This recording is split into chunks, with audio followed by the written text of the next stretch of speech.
to another episode of Unwarranted Opinions. It's only been a year? 2 years. 7 years? Damn, that's a long time. I'm your host, British Underdog, and I'm joined, as usual, by Sergeant Wadsworth. There he is. Fuck off. Yep. We're joined over there across the table by Laura. Hiya, Queen Pingu. We have on the he's not at the table. He's a ghost. It's Louis. No, I am the table. Oh, he is the table. Sorry. That's me. I'm touching him right now. My hands He's there. There he are is. caressing Right his there. ebony. Yeah, stop doing that. Right there. Alright. There he is. And today, we're joined by special guest, Zorvain. How's it going, man? Good evening. Thank you for having me. That's around, man. Good to Thank you good for to have being you. here. Alright, so topic of discussion is GTA 5. Hence why we're all sat at this virtual table, which is Me. We're all sat That's at Milky. and that is canon. If at any point I build up a following big enough to have fan fiction, people are gonna check back on these videos and be like, "Fuck, that's hot as shit. Look at him. He's touching that table, and that's Milky." Am I shiny? I can't see myself. Oh You're yeah, pretty shiny. shiny Oh, yeah, look at that. Wait. Look at that glisten. ebony So, table. new law. You're a table, but you don't know you're a table. It's like a waking nightmare. It's a hypothetical. If you woke up one day and was a table, what would you do? Attend this goddamn podcast, apparently. As a table. That's a Clearly. table with a 3D map on top. Look at That's my hat. Nice.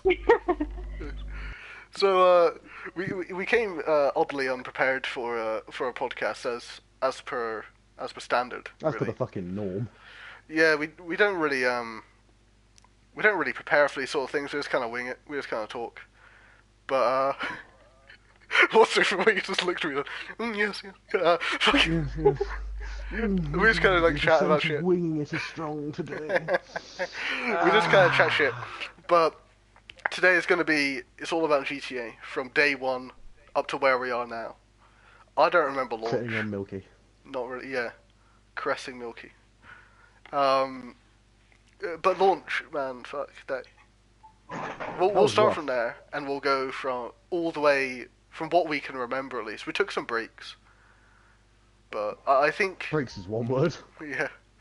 But I don't think any of us here, apart from the table, actually were present for the first Christmas event. No. How about you, Zorvin? So Were you that here should for give first you like an Christmas? idea of how much we played GTA. at I launch. was here at every Christmas event.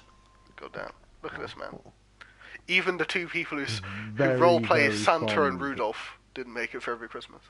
Of the sacred holiday known as Hanukkah. this way. If I Hanukkah, think back and Kwanzaa. remember the first Christmas event I had back on PS3 with my crew, we dressed up as Santa Claus. We went into in-game chat. We all bought the firework launchers, and at the time, the Bravado Dune Loader was the only vehicle where it was a personal vehicle where you can stand on the back. And the sessions would have us go into convoys of having one driver, one person standing in the back with the firework launcher, and doing Santa Claus drive-bys, saying Merry Christmas after killing people. Wow. Okay, you Nice. went for a completely different angle to me Yeah. and Hayes. See, Yeah. we dressed up as Father Christmas and the famous movie fucking actor Chris Rock. And went around spreading Christmas cheer. Like, we had this rusty old van. I was in, like, the beer-stained, blood-stained, jizz-stained Santa suit. And we'd find all the good boys and girls who wouldn't gun us down immediately. And just give them, like, a care package drops, like, Merry Christmas. Yeah, Drive it off was- into the night. Honestly, you would think that sounds like really expensive giving like $1,000 ammo bags to everyone at that time. It wasn't. We gave away like 3. I was trying to make a video out of it for the second year. We got gunned down and a lot. fuck me, all it was us getting killed. All I wanted to do was give out presents to the good boys and girls of Los Santos, and every time I just got murdered. You know, it's like ungrateful, frankly. They didn't deserve it. Everyone's getting coal. Everyone's getting coal this year. Enjoy it. Yeah, but coal is expensive, man. Ah, shit. Give people potatoes. Rotten potatoes, boys. That's what you're getting. Boys and girls this year. Rotten potatoes. Right then, to be that asshole that gets us back on track, the launch of GTA Yeah. Online. Okay. It was, to put it politely, well, like my guy's awkward cough there. It was. It certainly It was. was rough. It wasn't pretty. Like, I get people arguing, Rockstar should have been prepared for this. But even they didn't really expect that game to just Hey, blow every record out of the water under the sun. Like, there was to no quote way the they were words gonna of be ready for that. Lester, you weren't ready. Yeah, think, it's, like, out of I all of I it- lost 3 characters there. I couldn't save for like 3 days or something. Yeah, Like, I was the only one that got to keep my first character from like PS3, and he made it to PS4, bless him. And I rest in deleted it. peace. I remember always making a new character when the servers were acting up on day one, and the most interesting part about online was when you would begin Lamar's race, the man who would open the door for you for the car would always have a random generated shirt. That was the most exciting part about day one. I like that you mentioned this before in like casual conversation, but like I'd never even noticed that. I didn't even know. That like blew my mind that when you told me that. That guy had It was the random only clothes. different thing. Yes, that was the only different thing about that. Those were the two gateways: the Lamar race that wouldn't start for some people, or the Lamar deathmatch that again wouldn't start for some people. And that was the worst part. Yeah. You'd get to Lamar's deathmatch and be like, "Am I there? Can I play the game? Can I do? Oh no, never mind." I was one of the lucky ones that was able to initiate the deathmatch, and then I just quit, and the game went, "Oh yeah, you won the deathmatch. Well done." Yeah. It's oh god, it's so dumb. Like they cut all that stuff out now. You don't even have to do all that shit. Like I if think you they removed that with the "I'm not a hipster." I think. I remember the first week when people mainly had the pistol. Oh, I yeah. remember linking my social club, and those who will remember, only with social club you could get access to the Son of Shotgun. And Yeah. for the first couple of weeks of GTA Online, if you would immediately get that, being the first people to actually do Freemo PvP, the thing was amazing. Oh yeah, it was fun. Still is, to be fair. Still packs a fucking good wallop. Yeah, but like it's so like Not all class now. everything's like so like busted now. Oh, hey, recap to the first week of PS3, okay? Okay. I remember stealing I think it was a Xeon Cabrio, and I had my game chat volume set to everybody. Now, I remember rolling up to a squeaker in the Xeon, which had its roof up, and as I approached him, I hit the button to start lowering the roof. He accuses me of hacking because he's never seen a car in a video game with a convertible roof. That was my first hacker accusation. It was beautiful. My god. Oh, for those who are probably curious why Quingu isn't chiming in, Quingu is our special guest because she actually jumped onto GTA 3 months ago. Goes actually that So, long. Yeah. She jumped on with the nightlife update. Yeah. And we're all Because like I heard there was Red Dead 2 free all the stuff, and I was just like, sign me up.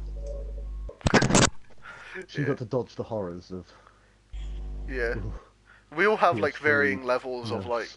like of experience on GTA. Like me and Wadsworth pretty much just play, right?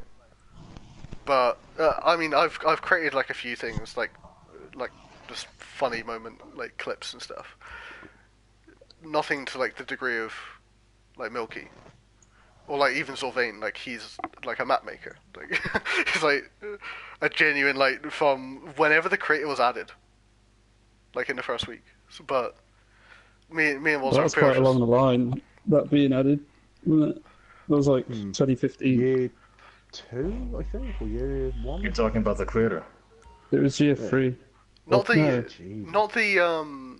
not like the Rockstar creator. Not the thing like Oh. the recording thing, You're but talking like the about map the editor, maker. Milky. The editor. There you go. Cheers, Mm. man. Fuck. Yeah. But like I don't Wait, which editor? The Rockstar editor or the map You're editor? talking about the Rockstar editor. I'm talking about the map editor. Ah, I know, Rockstar branding on fleek, mate. It's crazy. Everything's called the same thing. yeah. Yeah, the Conan creator was released on December 2013. Jesus.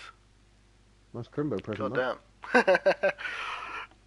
And, like, yeah, Um, we've all been playing for like a very long time, apart from Kringu, but that's first why it's DLC. Happy First decade. wasn't that Beach Beach Bum Bum. was the first one?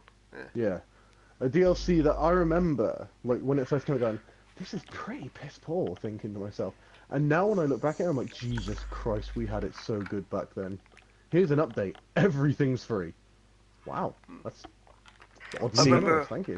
I didn't like the fact that we were given all of these colorful clothing items into our inventory. I prefer having it clean. I wish we could sew clothing. One drawback. Yeah, I agree with that. Like, a famous example of something I really wish wasn't in my inventory. I'll bang it on now.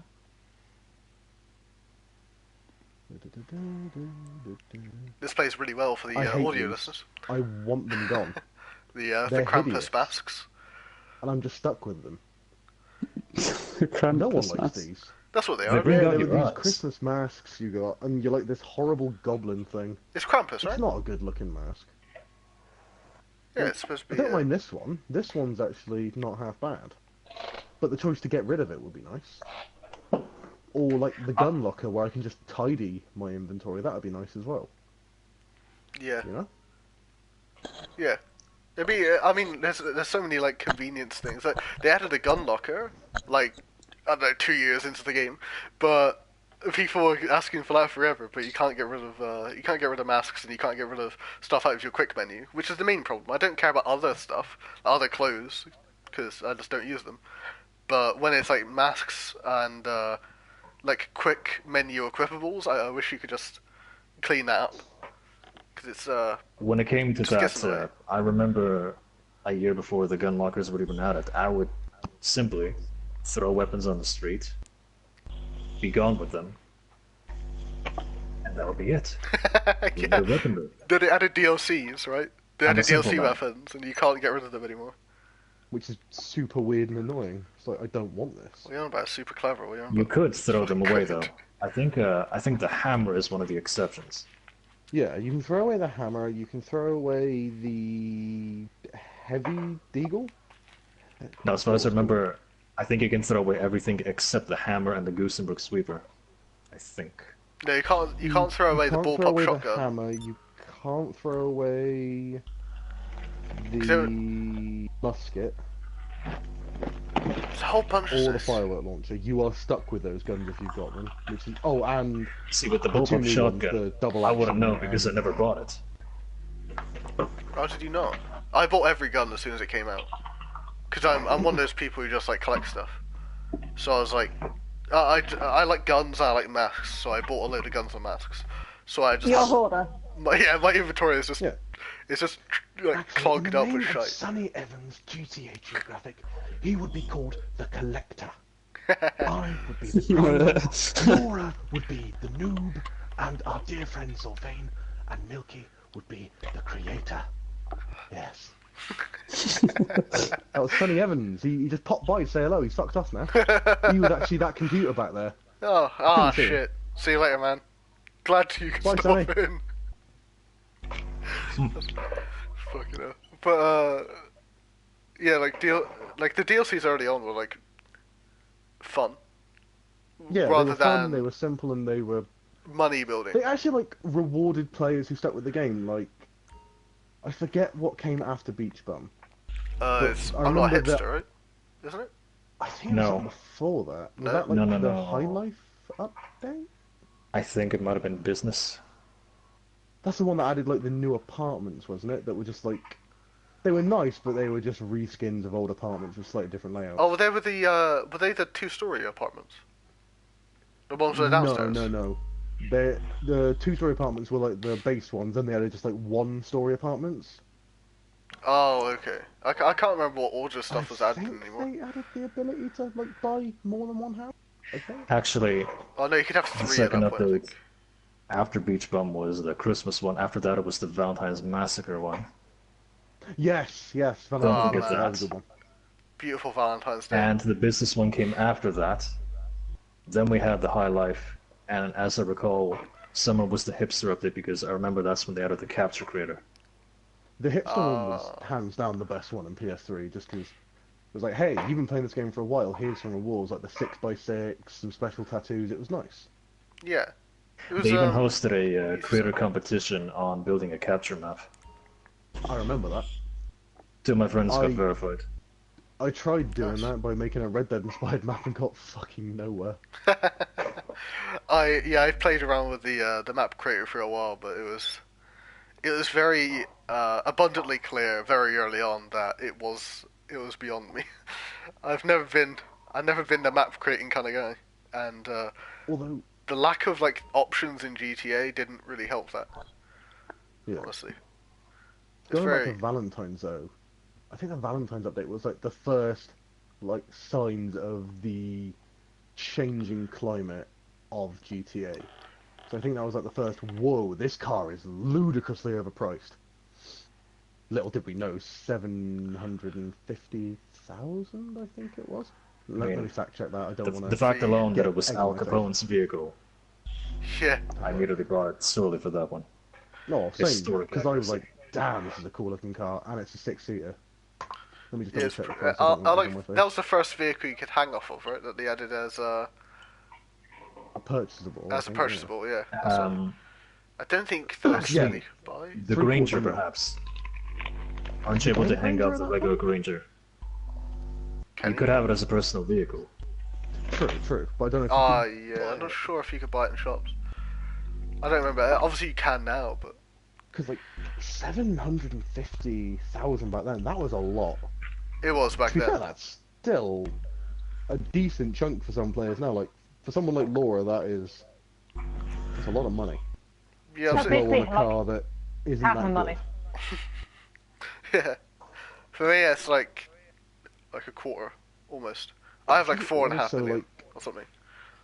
I'll show Was it. it the business update when they started doing, like, questionable things? Like, just nerfing race payouts and... Oh implementing god, that the really original weird race mission payouts. thing. Do you remember challenges? Contact missions, do you remember those? Those were also nerfed. Oh Yep, yeah. the good old-fashioned, really weird. Hey, if you're really good at this mission and like super good at min-maxing it, you're going to be punished by getting less money.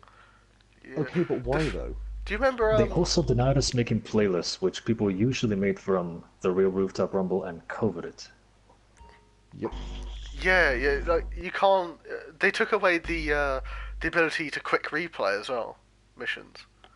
Yeah, That you've the already audacity completed. of them. It's like why? Why have you done See, this? Like, Makes no and sense to me. also going back to just after the beach bum, they nerfed all the payouts on everything, but didn't add the shark card. So everyone was like, "Okay, this is really weird. Why would you do this?"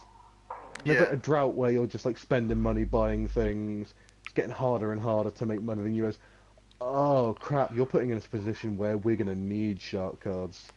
Yeah, it was like Wow. the first the obvious like cornering of new players, right? People who weren't willing to grind and haven't grinded yet. I mean, because like they started taking it away and taking it away, and then they started adding more and more expensive items. As far as I remember, for the first 2 months, people were considered winners who would own a Bugatti. So the Oh Adder, yeah, that I was used to- the thing to have.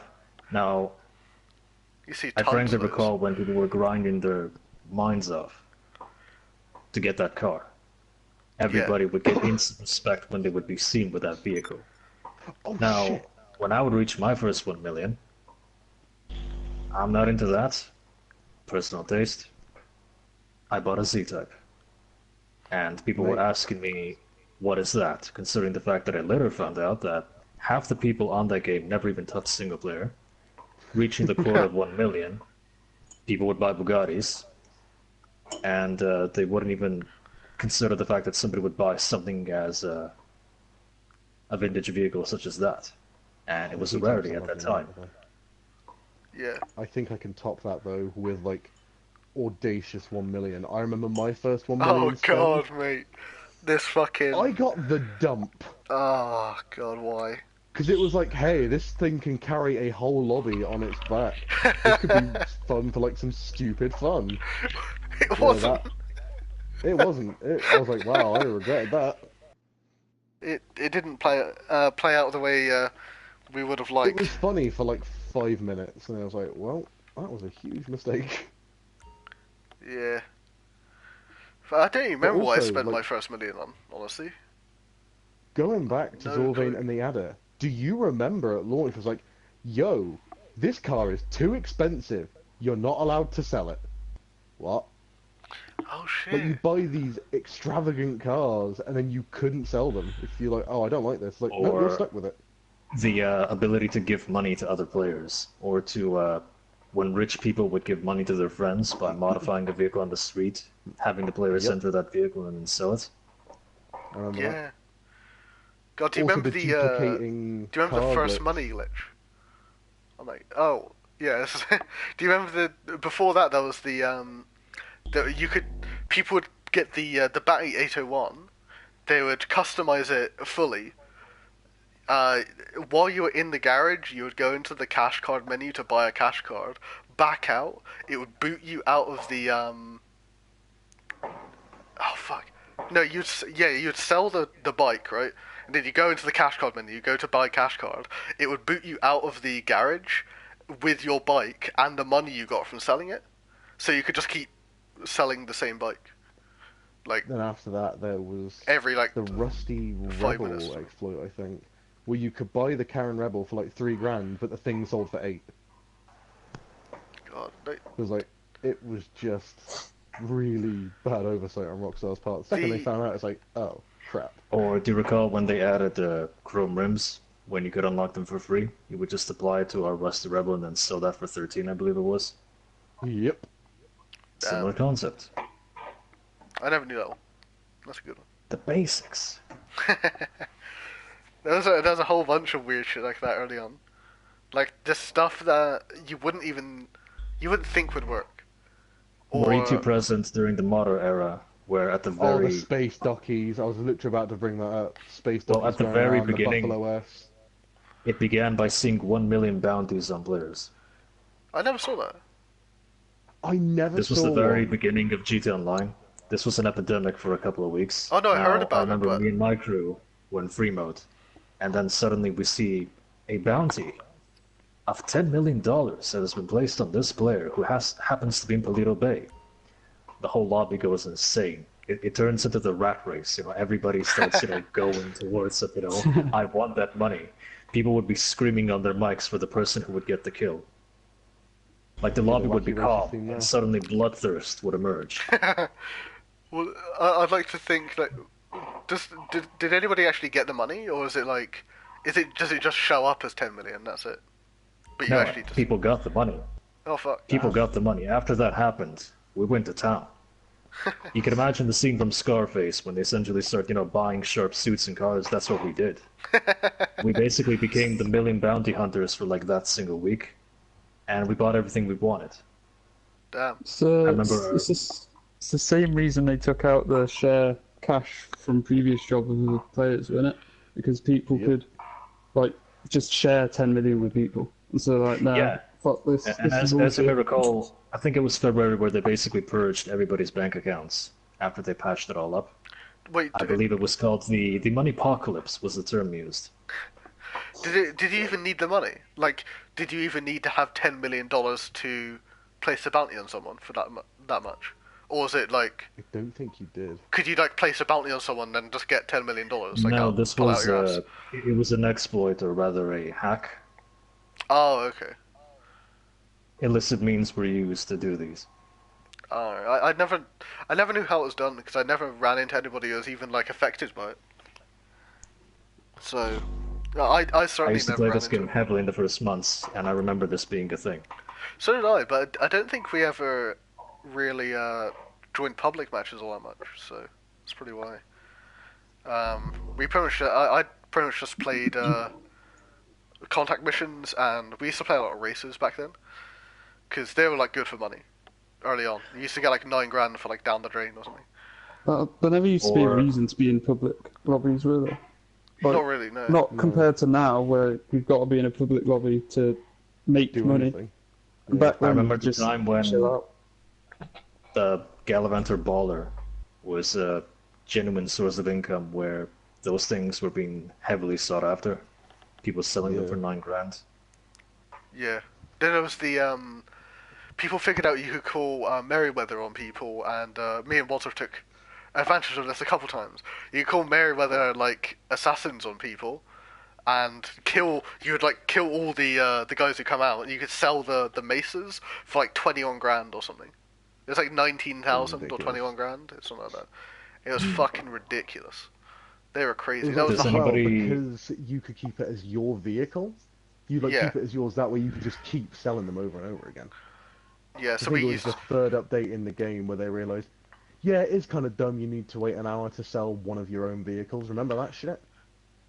I think that's Emptying a garage used to be a nightmare. still the case. You have to own it for a certain amount of time, right? So people would, like I think this is how it worked. You would just do it over and over again. You'd like rapid kill all the mercs. You'd sell one of the cars. You'd then call them on again, and then just fill like a 10-car garage up, and then throughout the day you could sell them. That's how I remember doing it, at least. Because you had to wait, or you would wait like a day, and then the next day you would just sell all the cars rapid, and you'd make like 200k. But like setting Here's a it up grand to question for all of you. Does anybody know of the Sentinel Man? the Sentinel The man. what? Sentinel Man. Is this like the No, Ratman dude. myth from GTA 4? Lives in the tunnels. I don't None of you know of the Sentinel Man. No. Got my I don't curiosity. know why. Ah, right. So, this was a controversial thing discussed on GTA forums of a man that would come out of the shadows in a black Sentinel to kill you in free mode. And the origin of this myth is the fact that, remember when Simeon would request a special vehicle to be delivered to him, and he'd give you a Yeah. list. Now, when a player would have this mission as an active prompt, sometimes they would force a car to spawn, like the Tailgater, Michael's car. Yeah. There was a glitch with the Sentinel where it would spawn an erratic AI equipped with a full automatic gun, driving the Sentinel and being incredibly hostile to you. And the key thing is he wouldn't appear as a red dot on the minimap. Now, let's say you would enter a mission or a job, with Simon requiring the Sentinel vehicle for his list. You would spawn back into free mode out of nowhere. You would get run over at high speed by a black Sentinel and a man shouting at you, shooting at you with your gun before promptly driving away. I faced him multiple times where I was riding a motorcycle down the highway near Fort Zancudo. Suddenly I'm being shot at, and this man slipstreams into my motorcycle, throws me off the bridge, and kills me. Out of nowhere. And then you would go to GTA forums and you would hear stories of the Sentinel Man from other people. It was GTA Online's own myth. Like, Couldn't the community anything have come up even with a bit more of an remotely imaginative close. name for this man? The Sentinel Man is such a bad name. It is, I yeah. didn't I give it don't the know. name. I kind of love how cheesy it is. The Sentinel So Man. I remember after my first encounters with him, I would spot at the free mode, I would wait for him, and there he was. Either he would speed past you or he would attempt to kill you, be it by running you over or by gun. It was amazing. Sentinel man.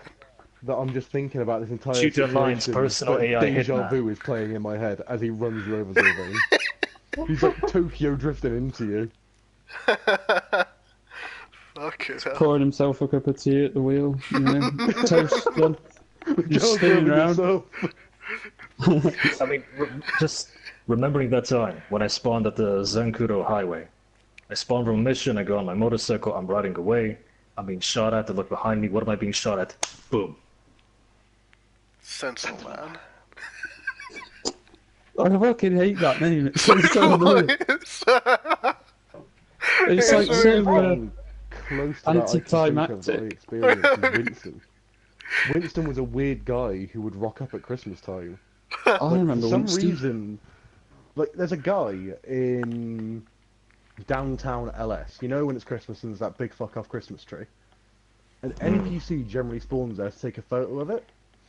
But on the second Christmas, this random black dude was just in my apartment taking a photo of my Christmas tree. Just Like, chilling out. the line of code was wrong. And I'm like, who is this man and why is he in my home? I was there when that happened, and he was just like, he's in like a tan suit and he got grey hair. He's black At one guy. point he was in my couch just clipping the throat and I'm like, you right, Winston? Because it was like the fourth time I'd met him that week. It's like, yeah, I'll make yourself I remember- home, mate. During first Christmas, a friend of mine, he told us that a Hispanic maid spawned inside his apartment when his Christmas tree appeared for the first time. Okay. Well, who do you think put it there? God. That reminds me of the. But, From the but yes, Christmas. I just want to mention the thing from the previous topic. If your curiosity spikes after this podcast, just Google the Sentinel Man and you can see the whole myth. God, why? The name. The name gets me every time. I can't take it seriously. Song. It'd be like one of those heavy, like Mexican guitar riffs. Yeah, I get you. Ga-la-la-lang. Sentinel Man. But I think now we need to go to, like, I guess the death of PS3 GTA, the heist update, the last one they got. Ripperoo. Actually, no, that was Ill-Gotten Gains, Part 1 and 2. Really? PS3 got Wait, that? they didn't. Yeah, they got 2 updates after. They were called After- Ill-Gotten Gains because the whole implementation Yeah. of that was that all the money that you got from the heist, you would save to buy, all those goods. And they wanted to give like a big booming shop list update for PS3 before abandoning it. They should have told us about ill-gotten gains as they launched the heist, so people weren't just doing all these heist missions and buying it on shit like fucking cars and stuff when they're about to release a massive pack of stuff in the ill-gotten gains, so no one actually had any money. Yeah. How Well, else are didn't- they supposed to sell shark Shark cars? cars. To be fair, I though, remember fucking. there were many months between that, and as a regular GTA Online player, you should expect them to continuously keep adding updates. To throw a shark card at you. True, but like and then heist, we were pull it waiting. away. We were waiting for like how long was it when they said the heist? It was like over a year, right? It was like 14 months, I think. Yeah. It was like, I remember there was a website called Does GTA Online Have Heists Yet? And it would tell you how many days it had been since GTA Online had launched. I think it got to like 578 days before they got Yeah. heists. It was There's like I a remember long time, and people weren't really expecting all that much after heist. People were like, "Oh, I guess this is like the big one," and I Yeah, guess now- GTA is pretty much Game's over done. now. I remember there was a newswire post. It was either, I know it was in Christmas now, this was either 2014 or 13, when Rockstar explicitly said, keep a lookout for the heist update coming next spring, along with new adventures with Trevor, Michael, and Franklin. Yep. I think this was Yeah. 2013. I explicitly remember this newswire post. And then the tumbleweed rolls on by. Yes, for because the rest of the year. I think after heist, sometime after heist, it wasn't too long after. Take-Two got a new it was either a new director or a new CEO, something along those lines, and they started to take GTA in a new direction, which You're was talking about Leslie Benzies leaving the company. yes. I forget the guy who joined. I don't know his name, but yeah, they started to take GTA into a. They wanted Rockstar to take GTA in a new direction. They thought there was no money in single player. It's the same reason why, if you remember, like very early on, before the game came out, before GTA Online came out, I think it was. They said, "Oh, the world, like all the buildings that aren't finished are like gonna get finished, and they're gonna like progressively get built out throughout the game, and they're not going to be building sites anymore." It's the same reason that shit never got implemented, is because Take-Two got put into different hands, and they pressured Rockstar not to do it. I And they recall said the this. voice actor Sean Fontano posted a selfie of himself in a mocap suit in the year 2014, teasing a potential single-player update because he was taking the photo from Rockstar in New York City. I remember that. Yeah. I don't, but I remember people talking about it. I'm not the sort of guy who like follows upcoming like features or whatever. I wasn't following it. I heard it from Game Ranks because they were talking about it. But Okay. I'm gonna say something now that is gonna be very unpopular with a lot of people, but I'm gonna say it anyway. Here it comes. Her tofu I think the boyfriend's heist India. update was the worst update we ever had in GTA Online. Simply because it turned this simple crime sandbox into fucking Battlefield 5. And no, I'm not on Oh. about the World War II one. It added the bloody Hydra, it added the attack Apache choppers, and I'm just there like, Jesus Christ, you can't go outside anymore without getting lit the fuck up. Like Yeah, the it Hydra was tryhard, pretty remember brutal. them? I agree with you on that Seems point. daft now. However, We have before broomsticks, that but... came out, I don't know how many of you remember, tank Tank? briefers Yeah, were man. the key thing about God that. damn. And I they weren't remember. too bad, because you can They easily received a outrun a heavy tank. nerf, but even after that, you still had laser jet briefers where there were active guides on GTA forums on how you should set your.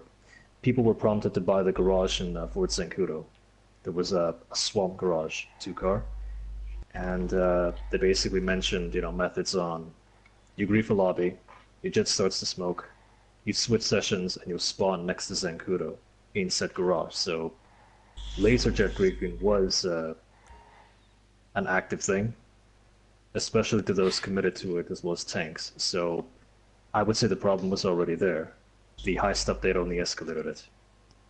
Oh yeah, I don't argue Yeah. that, but like the tank, you could outrun a tank. And the A tank got laser, nerfed. Jesus I- Christ. When did the tank get nerfed? It was on like late PS3, right? 2 years So- after GTA Online launched. I vividly remember that because I said to you, oh, now he's got to wait another 2 years for them to nerf the assault shotgun.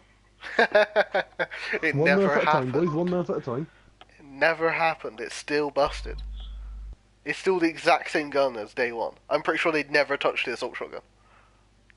Not Actually, I not do once. recall reading patch notes a couple of months back that they did, in fact, nerf it in some regard. Oh shit. Do you Hmm. do you have any idea like to what degree?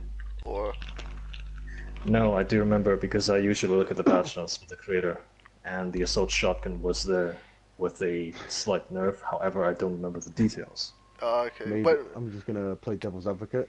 Was it a nerf by proxy considering we now have the Pump Mark II which has explosive fucking shells? well, how long ago was this? You saw these patch notes? Do you remember? Let me think. Maybe 5 months I could do a checkup. Okay. It was sunset a minute ago. It's nighttime again. Every now and again I just glance out the window, I'm like, fuck. Time goes weird in this game. Yeah. Yeah, I I don't know, don't. man. I'm used to it. Like, I leave the house, it's dark. Get home, it's dark. I don't see the sun. What is the sun? What is It's sunlight? This big ball of gas in the sky. You're stupid. You're stupid. Fucking But I hell. don't know. I just feel like the heist update was like the start of this game becoming something that I really, really didn't like. Yeah, it was Like, already. the You heist already was had fine and issues. all, but the whole layout of them, expecting four people who don't know each other and probably aren't going to communicate to work together with like this community. Yeah, I think they were kind of Wow. handled like raids, which probably isn't a good idea in a game like GTA, because this game isn't really based on communication with other players. Like no other game mode requires communication at all, really. Co-op contact missions, it's basically just perform very simple objective after very simple objective, and I think the most difficult one was the stealth mission in the heist update where you had to raid the human labs without alerting the guards, and you had to simultaneously execute enemies with silencers. yeah, that's fucking impossible to do that with a With random. randoms, yes. Yeah. Yeah. Indefinitely. it's clearly set up to be. It was clearly set up to be kind of like raids in like MMOs, but Hayes has I got don't think a that's. very special horror story about Humane Lab Raid. We won't say the guy's name to protect the innocent, but we'll call him Mr. McFails a lot. So Like one of the opening it's me and setup Milky missions have this. involving Michelle. Jesus. Yeah, me and Milky were playing with a good friend of ours and his friend. Mr. McFails a lot. No, our friend wasn't. His friend was. Wait, I don't remember this. Oh fuck! It was We can't say his name to protect the innocent, but we can say so like. it was No, with shout him Wildboy. out. Remember Wildboy? What's his... Well, our friend is that our shit. friend is Wild I Boy, mean, who's a Wild great Boy's guy. cool. The Yeah, other guy, Wildboy's a lad. yeah, Wild the other Boy, guy, top tier. complete tit. But that guy, I wouldn't say his to avoid embarrassment. But fuck me, I swear he failed about 18 times. I think it was 18. 18 times on the same part. It's the bit where the setup is like you have to get a briefcase from Michelle or something from GTA 4, and It's It's in a it's in a parking it's gonna lot. go wrong. and it failed because like this guy for multiple times he just didn't listen to instructions, right? We were like, oh, don't be you, don't run in, please don't go in with an assault shotgun and try to gun down 30 men with assault rifles. What was that? Run in with an assault shotgun? Don't mind if I do. Ah! Oh, there we go. I'm dead. Yeah, Ruined between United. that and him deciding to drive to every mission in reverse, taking about 3 or 4 minutes extra each attempt, made me want to punch that man Also, directly in the face. Just the nature of heists, where they are hard. I fully understand people are going to rage quit. I'm not going to judge you if you rage quit, but it's the fact that someone might not rage quit. Internet's temperamental. PlayStation Network's temperamental. Yeah. Xbox Live is temperamental. Steam can be temperamental. If you accidentally log out, power surge, anything can happen. Guess what? Fucko, back to the start for you. Yeah. I feel like checkpoints would be very helpful here. Well, they added checkpoints in the Doomsday heists, but they are not very helpful. All the same. We'll get on to the Doomsday heist later. Yeah, with my but thoughts on that one. we'll talk about that in length later. But Hey, no, you can chime in with that one. Well, Doomsday Heist. Yeah. When we get there, you'll be able to chime in with that. Doomsday. I'm What gonna did you sat- do? just sat there going, yes, this is delightful. Oh my god, your fist turns like, yes, tell me fucking more. Tell me more. There's more reasons for me to hate this game. Hey, As if he needed them. ooh. We're trying to be impartial here, Laura. Come on. Come I on. never said I was impartial. I detest this game. That's a weird thing though, because when you say like you hate the game, you mean GTA Online. Because when people say GTA 5, all anyone ever thinks about is GTA Online, because GTA 5 is so fucking irrelevant. Although I think it's a brilliant game in itself, it's the GTA Online which has everyone's attention in it because of all the updates. Yeah, Oh, yeah, it's a shame they wasn't it- stopped updating the Wasn't single it player. after the heist update, Yeah, they stopped supporting single player? It was, Or was it was before that, now I think about it? it was before that. Which is like a super weird one. Again, another cash card, like, motive. yeah, because I Let me always test We used thought to- these vehicles in test the single vehicles player, to a see single if I player. like them. Mhm. Because like I've got these infinite funds that I'm never going to use. yeah, I always thought they were going to. I always thought the reason was they were going to add all the stuff that they missed out on the PS4 port, because it was so obvious that it was coming. Yeah. Because they'd be dumb not to. Especially after the heist update, when Ill-Gotten Gains came out, part 1, I was like, oh, they're going to continue with this. They're going to continue, like, for a lot longer. I thought heist was going to be a big landmark and be one of the final updates, because up to that point, Rockstar had released a game, like, every year. Like, a brand new game every year. And GTA 5 obviously marked the first time in a long while where they wanted to support a game long term, which is a good thing, I guess. Because Oh, I there he don't. goes. Okay, which is a good thing, but at the same time, kind of negatively impacted their like rhythm, I guess, of release. Sorry, I could just see Wadsworth in the background there. Sorry, Just I'm just taking a virtual shot to get ready for my rant about the next update we talk about. This fucking one right here. Oh god, I hate it.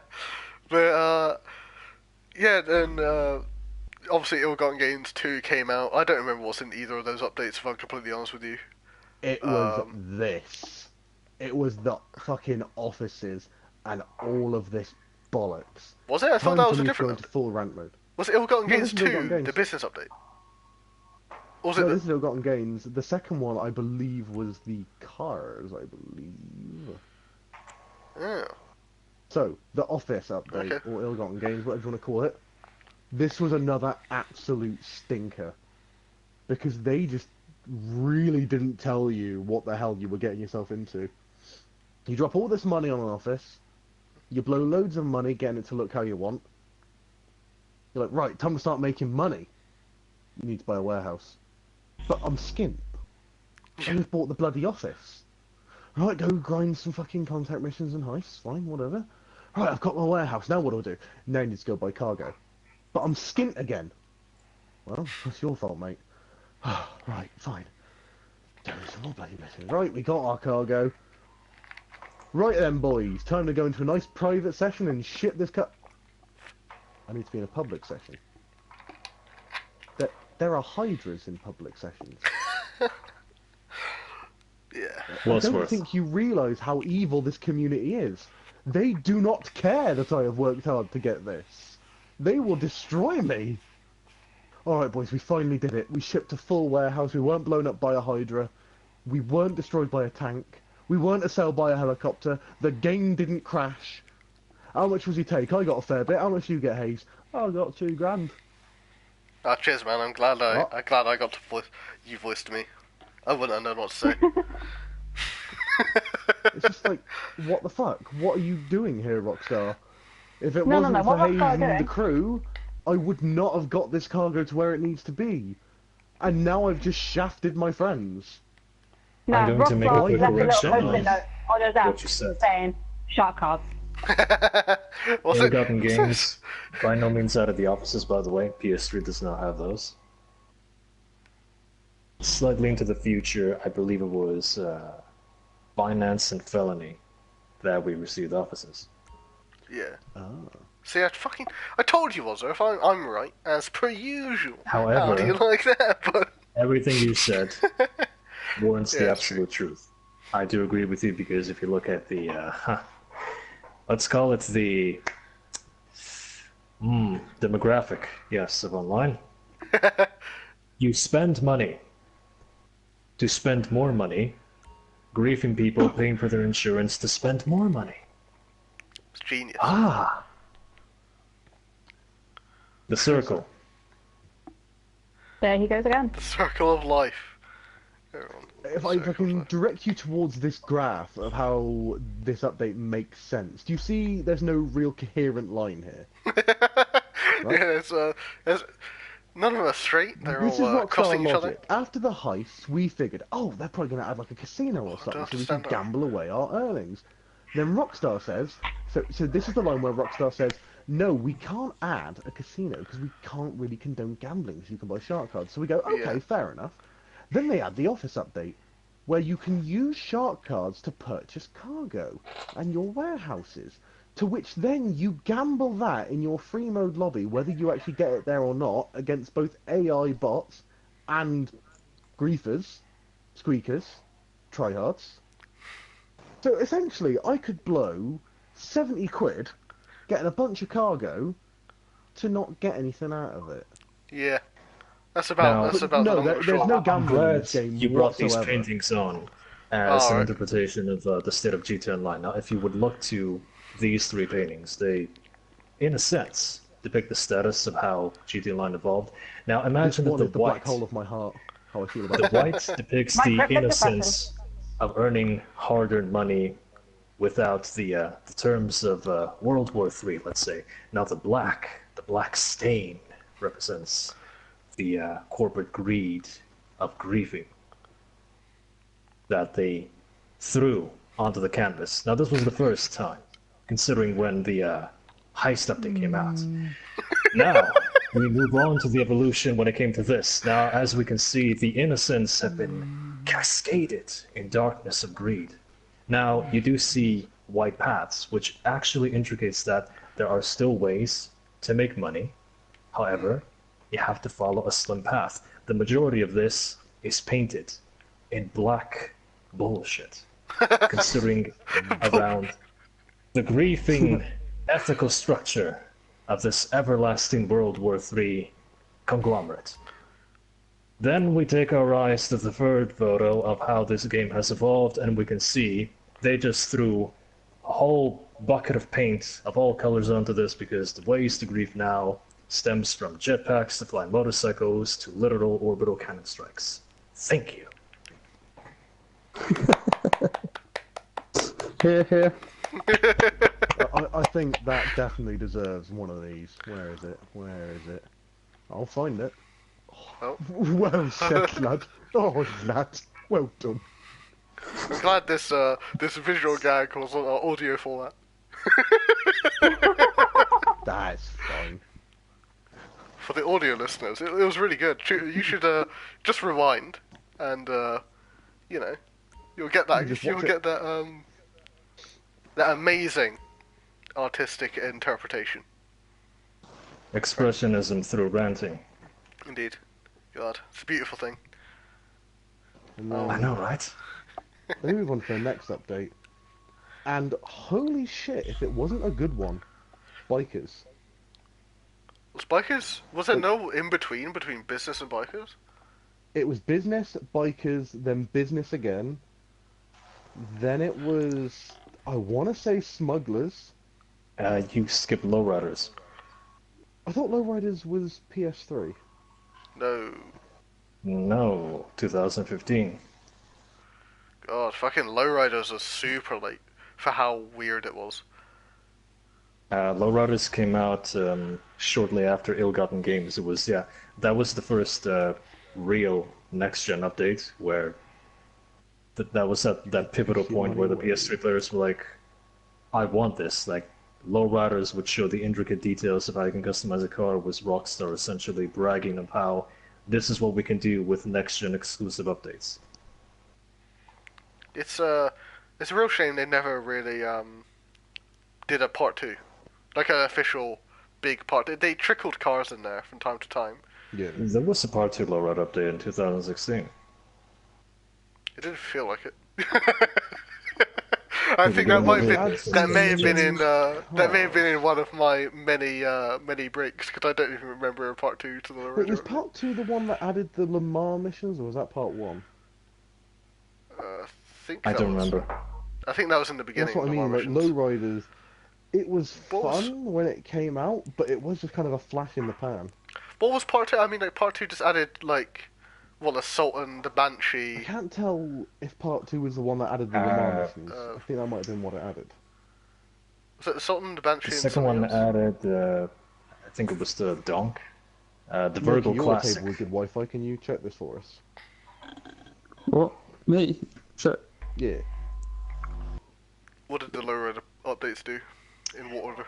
At that point, yes. Now remember the part 2 of Lowriders. I know they added 2 guns with the wooden stock, which was the compact rifle and the Yes. double-barrel shotgun.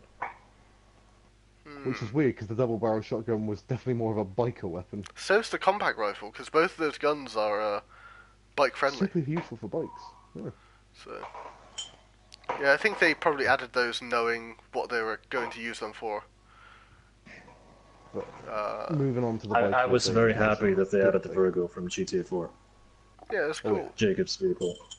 That's cool. Is it? Yeah, the first one added 6 cars which can be customizable at Benny's, contact missions by Lamar, and new weapons. Okay. And so everything else was doable. Alright. It's a shame they never I added thought the more. one- It's a shame they never added like more missions towards it. Or Yeah, I loved the Lamar missions. They I thought were they great. fucking great. they The paid a first lot. one I hated though, because you actually yeah. had to do it with 4 people, and that And you had to look like a twat. you had What to do you look like a dickhead. What? You had to dress in like a fucking For garbage bag. for to- once, to try to- for once, you two looked like you had some clout. I'm full with clout. Hayes, mate, how dare you? Can't speak for Adsifer, but I've got loads of clout. Oh, right. And Look it up, What? 'cause right now, Wadsworth is I'm gonna literal. equip the sacred item that will give me Clout plus 50 chasing. clout points. He's literal proof that you can have negative clout points. Literal proof. Oh yeah? Oh yeah? Bam. Oh Bam. fuck! He's got a nice shirt, boys. Damn. Plus 50 Dragon Alright. clout. Quest t-shirt is Alright, pretty cool. You're alright. gonna play me like that. Oh, that's a real life shade, mate. What the fuck? That's unnecessary. Right. Is this a visual gag? Yeah, Oh, we've yeah, all we've all just put on nice shirts. we've now all got nice Tables don't shirts. have On. eyes, so Tables have. Yeah, it's a true fact actually. It's a real damn shame. it's the prequel to The Hills Have Eyes. The tables don't have eyes. The tables don't have eyes at all. So, Tables don't have eyes. Well, that's fucking that's the ridiculous. subtitle at all. But they do have hats. They do, and they take the form Nice of a 3D model replica of Los Santos. Like, say the biker update was the first time in a long time I looked at an update and went, genuine thought and care was put into this. Yeah. Can I Like, just say, they like, tried Go- really hard to give a solid experience. quickly, like, taking a step back into, like, or, like, combining those two DLCs together, then, I would like to business give my and... quick summarized Oh, I see how it is. opinion That's on the fine. biker updates. The thing with that was I could see the execution and the intention that they had. Now, overall, I think it was a great update. However, the key fragment that they missed was they didn't realize that GTA Online has evolved into many combat or Subcultures. thematic genres being conjured into one, where there will always be the alpha, hence military vehicles that will always dominate everything. Now, you could easily add, of course, bikers driving information, using the weaponry. They do not stand a chance against a military crew, by no means. So essentially, if you do wish to play open world free roam, you can't necessarily enjoy playing as a biker, as you'll be at a disadvantage. Granted, you would stand an equal chance if you use the tank as well. However, some people, especially the roleplay crews, they would obviously prefer having a different playstyle because they play the playstyle that is enjoyable to them. Now, what Rockstar should have done is added a variety of different combat-oriented lobbies. Let's say a biker lobby. It is public. You enter. Certain weapons in your weapon wheel are restricted. You call their mechanic or Pegasus. Certain military vehicles and all that restricted, which would essentially breed a new sense of tier-based combat, where everybody would be satisfied enjoying their own level of combat gameplay. What's that out there? Oh, it's GTA 4 flying by the window, and the GTA 5 guys missed it. Oh, that's a shame. The problem They with did doing it those, before like, and then went, nah, that's a shit idea. No, it's problem not. with It's a doing those bloody good idea. lobbies would be Rockstar would lose a lot of money from cash cards. Yeah. And it The affects the thing with bottom that line. was, it would essentially imagine you would have multiple high-tier weapons and vehicles. Obviously, in a World War III lobby, you would have, what is it? The Deluxo, railguns, whatever. Those would be the high tier. That's something you would invest in. However, if you were a person that would always go to a biker lobby, let's say the top tier would be the Go-Go motorcycle, maybe the sweeper shotgun. That would be the high tier thing.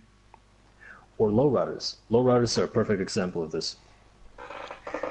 lowriders were vehicles added with the intention of deep customization. Now they are not, by any merit, competitive vehicles for racing. So they don't work there. Obviously, they're not durable or efficient enough for missions. They don't work there. Free mode combat. They don't stand a chance. The thing about those vehicles is, well, car meets. Personal collections, which rarely happen, they require, obviously, organization. So you think that they would invest so many resources into making these vehicles when the use of them isn't really used? So what is the point from the beginning when they could have added, I don't know, a lowrider class so that people would compete with their low-tier lowriders instead of being put in the same class as a, Ferrari? Classical muscle. Well, yes. And at the same point, let's say you would have a gangster-themed free mode lobby, where the tier of weapons would again be subjected to weak street weaponry such as the Tech 9, and you would actually be forbidden from requesting armored vehicles, supercars, sports cars, where the norm of vehicles on the streets would either be personal lowriders, or in that regard, street vehicles, which obviously would be stock, which would balance things out. Lowriders would only fight other lowriders. I think the fears of doing that is not only is it like affecting the bottom line, obviously they're not going to sell cash cars that way, but also it splits a community when you do stuff like that. And I'm not sure if like Take-Two is like super down for that. See, even though I they wouldn't got a use the huge term community. split though. I would say it adds variety because they have certain MMO games where they have PvE servers, roleplay servers, PvP. Yeah. It adds that to it. And we already have a split community between free aim and assisted aim lobbies. So we're already doing that, and it doesn't really split the community. It adds Oh, no, choice. but like, And if there were multiple top tier things to work on, right now we only have, weapons and vehicles unrestricted, but let's say there was a certain session where you would have to upgrade a vehicle that would be the top alpha only there. I believe it would actually increase the sales because you would have a mixture of top tier classes spread around, encouraging you to invest into more things, while the things that we have right now located in the bottom tier aren't even worth investing in. yeah. I don't know. I certainly think it's I think it's a good idea, right? To like have obviously it just adds more variety and it allows you to just ignore a portion of the game if you don't like it. Right? Like it stops you from being soured on the experience of selling stuff in public matches, for example, because I don't mind having my shit blown up or like getting killed or whatever. It's just the problem I have is like flying a Hydra and like shooting my shit or whatever. It's just so tedious. Or like now it's even worse. It's the fucking like broomsticks, right? Like the flying bikes, and they're everywhere, and they're unavoidable. That's my problem. It's an unavoidable thing. You're at the mercy of the other player. If you do look at the current ways of doing business when it comes to collecting old vans, delivering packages, now the current state, yeah, you're fighting all these flying vehicles and explosives. You can fight them, but only if you use the same things. Now with me, I love PvP. I've always been doing it. However, the fact with that is that if I was to be placed in a session where a lobby without explosives, where I would be driving the same van, but instead of being attacked by a flying deluxe or a flying bike, I would have a group of players roll up in a van, sliding the side doors open with a combat MG. I would have a group of bikers with shotguns on their bikes attacking me. That would be great. Because I would have my own escort, and we would recreate the scenes that you've seen, your typical gangster movies or the grounded combat scenes that you would want. I would love that. I would love the fact that I would be attacked by a group of people holding AK-47s at the side of the vans, shooting at me. Yes, they're trying to kill me, but I find it fun fighting them, Oh yeah, regardless of that. I'm When it comes to it, Fighting a flying motorcycle that shoots rockets, I just don't find fun. Yes, I can do it. I can fight back if I get one on my own, but it's just the style of gameplay that people prefer. I don't even know if people even like prefer that. I don't think anybody even enjoys like having a fight between like two flying vehicle. Like not like Some people planes or do. whatever. I mean like the flying bikes and stuff. Like does anybody even enjoy like two flying car like the Deluxo or whatever it's called? You would be It's like surprised. Yes, like there fun. are people who do enjoy that. I don't think it's the majority opinion though. Between to have like two of those just shooting at each other. I I mean, think the most thing people people do don't it just to understand fuck with is people who don't have it. it gets misinterpreted. You know, some people would complain about these merits. Some people would say, go play The Sims. But what gets highly misinterpreted is, you have some people, like myself, who like combat. They just like a different type of combat because it's about what you find enjoyable, right? Because there's a massive difference when you're having an RPG one-on-one with somebody, or if you have a shotgun duel on the streets with somebody. Yeah. It's different. Yeah, of course. That is the thing. Yeah, Also, that's going like back my to the whole main. segregation thing, the game's already segregated, just because people are fed up. Oh no, I'm not. I'm Like, not so saying many that people it's have not. jumped ship simply because this game is a nightmare to play in like a public lobby. The people who enjoyed it, like me as a grinder, for example, I get very little enjoyment out of this game these days. Because the only way I can enjoy my game is to break the fuck out of it until I get a lobby where no other human being can join me unless I offer them an anchor point. That's the only Yeah. way I can get enjoyment now. I would And like to point out is that a that good product? their previous game, GTA 4, as you mentioned earlier, recently had its 10-year anniversary. Now, that is the game that came before this game. And as some of you may recall, you did have lobbies with different weaponry types. You were Yeah, able that's to the whole. set Look, that. You there goes would be able to GTA turn off 4 cops. flying And it past the didn't window, divide the joking player me. base. It was variety. Oh People no. It loved was it. fun. Yeah, I think that's the way that Take Two sees it though. Because Also, let's be fair, I mean, Rockstar I don't think has even been in control of their own product for years, years. right? It's all pretty much down to Take Two and what their preferences are. And if they say, oh, I think it's going to split the player base too much, or it's not gonna lead to cash card sales, then we're never gonna see the fucking light of day of these ideas, But the no matter thing how is, good they are for the they're player wrong base. because it's the opposite. It is the exact opposite. It would actually encourage more people to play the game. They Yeah, would invest it. They would play in their it's own style of genre because GTA is a game of many games. You can make an open world biker MMO, but that can't be a thing because the current military issue regarding yeah. vehicles. And I mean, obviously, I feel like Either that, or they would be scared of why would you ever want like who would even go into like the lobbies as they are now, like the anything goes style lobby, if you could go into a lobby where you have to fight with guns and there's no explosives and there's no flying vehicles and all this I can tell you to that right sell now. stuff, like from a selling stuff point of view, if you could sell like biker like do biker sales or whatever in those lobbies, why would you ever pick to be in the high tech ones for that? It's just safer, right? I have the also like answer for you. Okay, Would you like to know it? go for it. Simple. Shoot. Children.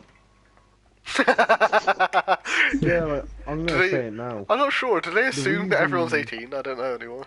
Is that the the reason assumption this they have to work with? game would never do anything like that is because the military player, the griefer, the tryhard, and even the squeaker, they are the market.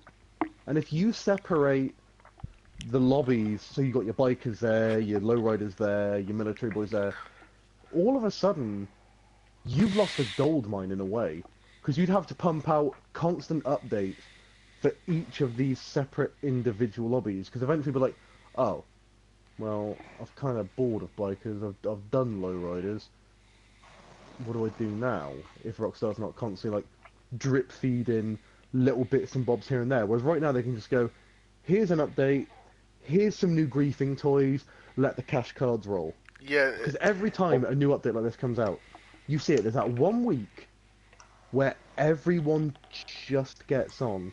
And that's because the griefer, the tryhard, the grinder, the squeaker, we're all trying to make money. We're all going to leave each other alone because we're all after different things. Some of us want to go after the grinding things.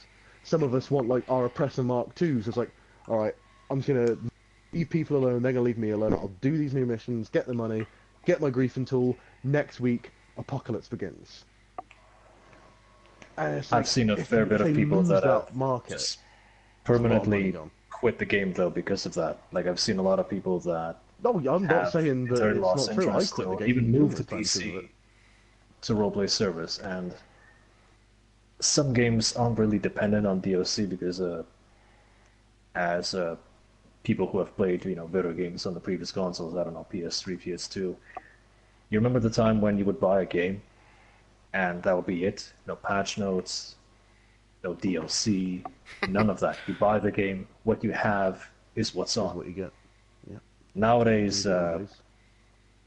you have obviously the whole DLC market, but I feel that the mentality that some people have, that a game needs DLC, that it needs update to survive, I think that might be a privilege case because at the moment, I mean, I can see some games, they don't have much, but if the replay value is there, then you don't necessarily have to depend on DLC to keep a game alive if the core element of the game is enjoyable as is. yeah. But fuck it. Yeah, it's a shame that they never went that route though, of like boiling down, having like a boiled down version of the core game mechanics that people want in in like a playlist style, like a free roam style, even. But instead, we're stuck with what we have. You either like it or you don't. Especially with those last two updates, like business and like bikers, you have to benefit from those updates fully. You have to be in public, and you have to deal with all these fucking other people who just like especially griefers and like. Well, the way the game is designed is Yeah. they will release something very expensive and highly sought after. People will grind to get that money. Now, once they finally achieve and buy said vehicle, what do they use the vehicle for? If it's a military vehicle, of course, they will Griefing.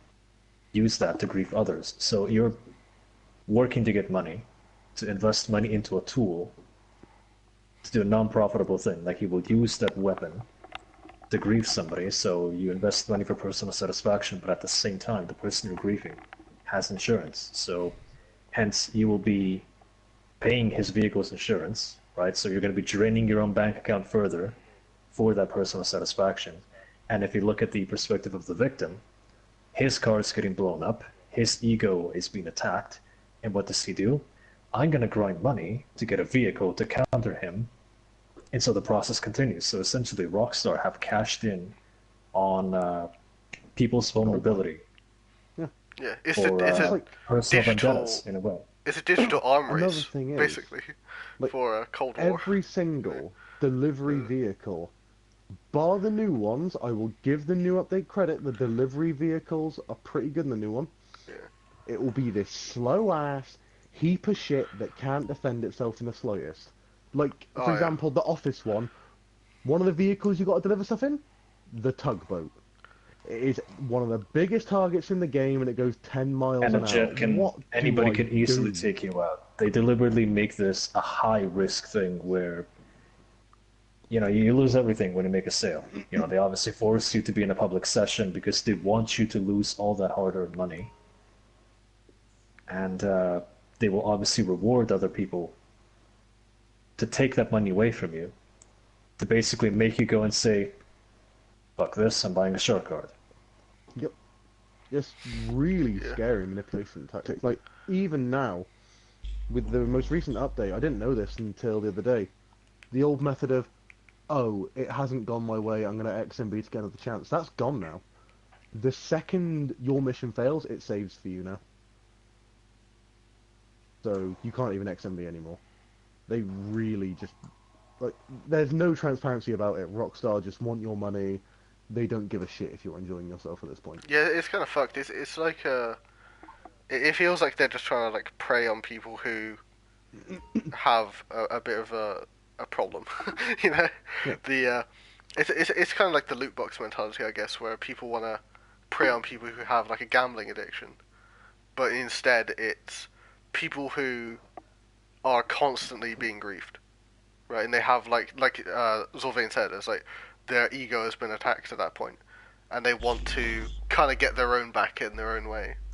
And the only way they can do that, because you can't grind anymore, because the only way you can grind is in public, and I don't have the tools to grind in public, is to buy a cash card and get the counter to the big griefing tool currently, whatever that might be.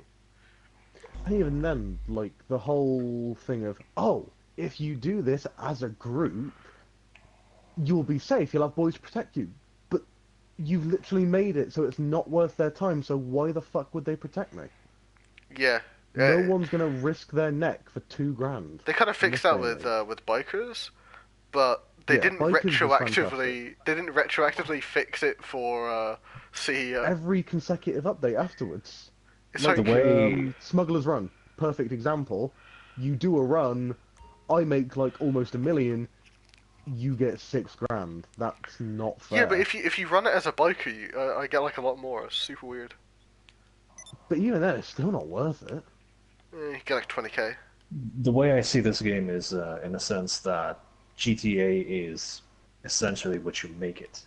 Now, there are a lot of aspects nobody's gonna like everything.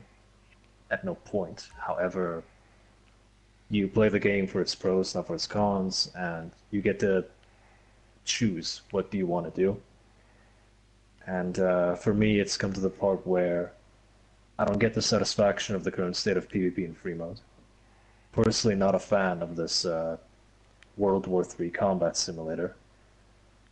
However, I have to consider myself fortunate enough to have a group of people that I'll meet up every single weekend, where we get to host custom maps, put ourselves into our own scenarios, dictated by our own rules, because when you do make a custom map, you specifically get to choose which vehicles and weapons you use. So the satisfaction that's lacking from free mode, we essentially make it happen with custom map events. That is how we found our way of enjoying this game. Yeah. But it's just, I just find it as a shame as like a previous guy who used to only play free roam in like GTA 4 and Red Dead, that it's no longer, like that's the thing that I enjoy doing. And I was like bumming about, or to be able just, to do it. it's like you just now- can't do that now. And, I think Queen It's a wanted big to say something. oh sorry. Yeah, I was just like to bring up something about cash cards, like, because I work in an entertainment store, we sell cash card codes to people. Like, I have a guy come in every fortnight, bang on, spend 33 quid for a cash card. Every single fortnight. Yeah, he's like what they call it? It's in that interview, wasn't it, with was it King? Is that what they're called? The fucking candy guys who made like Candy Crush and shit. Somebody got like Yeah. in big shit for saying, "Oh yeah, all we do is we get 80% of our profit from 10% of the player base because they're whales or something." Like that's what they. That's like how they define that, right? It's like fuck. That's fucked, dude. Like you're It is, genuinely you're exploiting people with a problem. That's what you're doing. A lot of people Yeah. that go around playing this game, they don't necessarily think of how they spend their money, because in my entire half decade of playing this game, I've met a vast amount of players that don't necessarily consider what they're about to spend their money on. Now, they will take a lot of thought as to how they will earn their money, build up an account. A new update comes out, and they seem to be under this illusion that simply because something is new, they have to have it, when come the next update, Dumb, I swear. they will sell all of those vehicles to buy the new ones, and the process will repeat itself every update. Sell everything from the previous update, buy everything in the new update regardless of your personal liking, and at that same point, free mode, where again it's centered around PvP. you've noticed that many of the vehicles have, increased insurance of vehicles costing up to 20 grand, whereas you see somebody's, oppressor motorcycle, and you think, I'm gonna blow this up because I don't like this person or because I can. The thought of I'm gonna lose 20k for nothing doesn't even pop into their heads. What have you really done to the enemy player? He has to call Morse Mutual and have his motorcycle back. What have you done to yourself? You've just lost 20 grand for nothing. Yeah. Yeah. I don't know. It's the state of the player base in this game. I think is a big problem. I think it's more to do with like how many people there are. Like the saturation of players has made it such that you run into griefers and like people who want to, destroy people's businesses a lot more frequently. Where's everyone going? Yeah. You just have to hop onto Twitter to see how shit the community is. Just Yeah. pop on Twitter for 10 minutes and look at what the community says. Or Get something YouTube. ready for what I'm gonna make later on. Yeah. Like, you can hop on YouTube as well and just see who the top 5 GTA YouTubers are and be like, oh yeah, this community, yeah. This is fucking great, eh? It's just like Now, 20 different people making 10-minute videos like 4 times a day Yeah. about shit that doesn't even matter. And they're all the I same video recall- every day. you have to Stealing look at content as the faces of this game, Yeah. the ones that Rockstar seem to deem these are the leaders of the community that they take their feedback in, and honestly, the way they represent us as the player base is been shown in the wrong light because as an example, well, you all are aware of the clickbait YouTubers now. When it comes to the free game PvP scene, one of the YouTubers with the most viewers, for example, prides himself on harassing kids in free mode sessions, recording their voices, and then making videos of that, thinking he's a badass, which I personally think is pathetic. Can you say ninja? Famous Remember, GTA guys, YouTuber. don't bully people. And then he tells a 3-year-old boy to go fucking kill himself. God. As a tangent from this, welcome to the Fortnite talk chat. Unwarranted opinions. We're now just gonna transition straight to episode 4. This game, for certain people on YouTube, was a fucking goldmine. Oh, Like of that course. D-bag. Hey there guys, how's it going on there? Mr. Boss for the win here. That asshole. That Yeah. guy's a Please. prick. I hate him. Oh, He just steals people's content, doesn't credit, and then like passes it off as his own. It's like, The here, second look he's what about I to get in found. trouble, he quickly amends his little mistake. Goes, oh no, I credited him the whole time. hey, my Milky has been subject to this.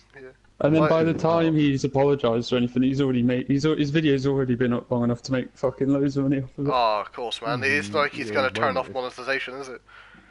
Oh no, boys. There's a link in the description. Some channel that I've already fucked over. It's right there. Look. But like, Most of the videos that he makes is purely speculation and made up nonsense, and what I would call it as storytelling for kids that they do in kindergarten, because Rockstar will release a newswire post. What does he do? He sits down and slowly reads everything to his, under 18 viewers, which is essentially resembling what a kindergarten supervisor would do. Hello, can children. confirm. This I is my work in Rockstar childcare. today. I work in childcare. Can confirm that is what I do. What you Tells him about Mr. I Boss. tell them in about the same the newswire. GTA. Yeah, I'm like, okay, kids. So this year's Halloween event isn't gonna happen because you're all gonna be playing Red Dead. Otherwise, you're dead to me. Okay, Listen have up. a nice Halloween, you Alright, little listen up, you like little and subscribe. fucking cunts. How's it going? Fuck you. The thing I want to bring up about GTA Online is this. Rockstar will patch a astronomical amount of things that don't need patching.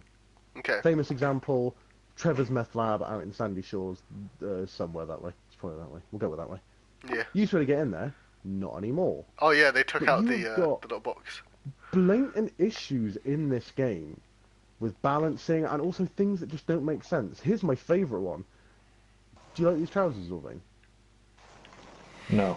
Do you think they look nice with a watch? I sure do. Let me put on my watch. Oh no. How could I be so fucking stupid? You can't wear a watch with slim pants.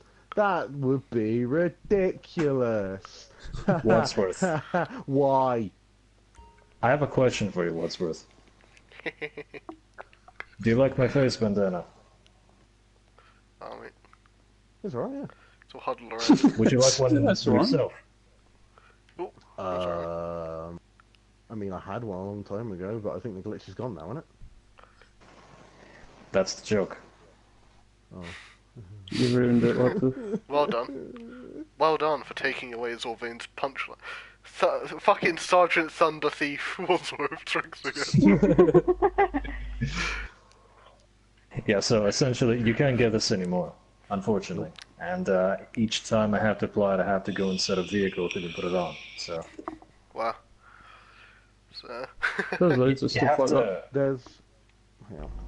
Where is it? What's it with those people that have no ankles, but they think it's really cool and trendy? It's fucking annoying.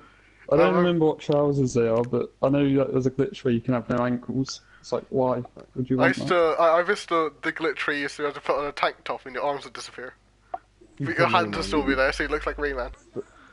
There Sorry, is a slogan. Me, myself, Hayes, Milky, Laura. We all tout this slogan. No fun allowed. That is Rockstar's motto in this game. And the other day I was driving along, and I found something that kind of proved my point. A billboard that just became so ironic that it hurt. I'd like to show the viewers of this stream this billboard. I see, I've been now forcefully removed from this building. I'd like to say. I'm going to touch up on a subject that you mentioned on Trevor's Meth Lab. I remember there was an update where the police station in downtown Los Santos was opened. And that was great because, as you may recall, GTA 4 had most of its interiors open. And the next update it was closed, and as I was browsing through the patch notes, would you like to know what it said? Oh, go on then, mate. Fire away. I mean, this is how they phrased it. Not the fact that they closed it, but how they phrased it, the phrasing. Fixed an exploit where the police station was unintentionally open. An exploit is how they regard it as. Well, of course they did. Of course they, It's the same as the meth lab as well. Like, is it the meth lab? Yeah, the meth lab in Sandy Shores. They You could didn't like even climb do on a good car. job of hiding Yeah, it either. you You can still you see could- that outline. You could climb on a Like, car thing you climb. onto a vent and then through a window. And to get rid of it, they just removed the vent but didn't replace the textures behind the vent. So now it just looks it's like a hideously weird sort of standout texture removal on the side of the building. Just now try getting you bastards.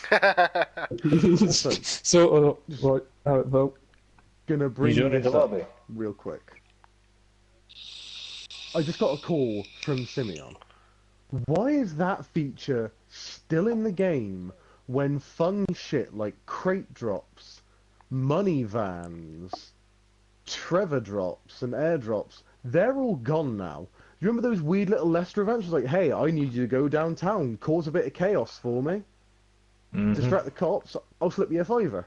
That's all gone, but I still got that Simeon Utarian bastard calling me up and saying, hey, every now and again when you need to get away from a hostile player, you're going to get a 2-star because you stole the wrong car, motherfucker. Yeah, it's fucked. I can't believe you've done this. It's, Please don't Yes. plummet to our death. Please don't plummet to our death. but yeah, like, to get us, like, a bit more, back on track, I think we left Let's off talk on, about bikers. on Biker. Yeah. I The don't know best what's after update that. for I have no everybody. fucking clue. It was the car update, which again, second verse, same as the first. It was shit.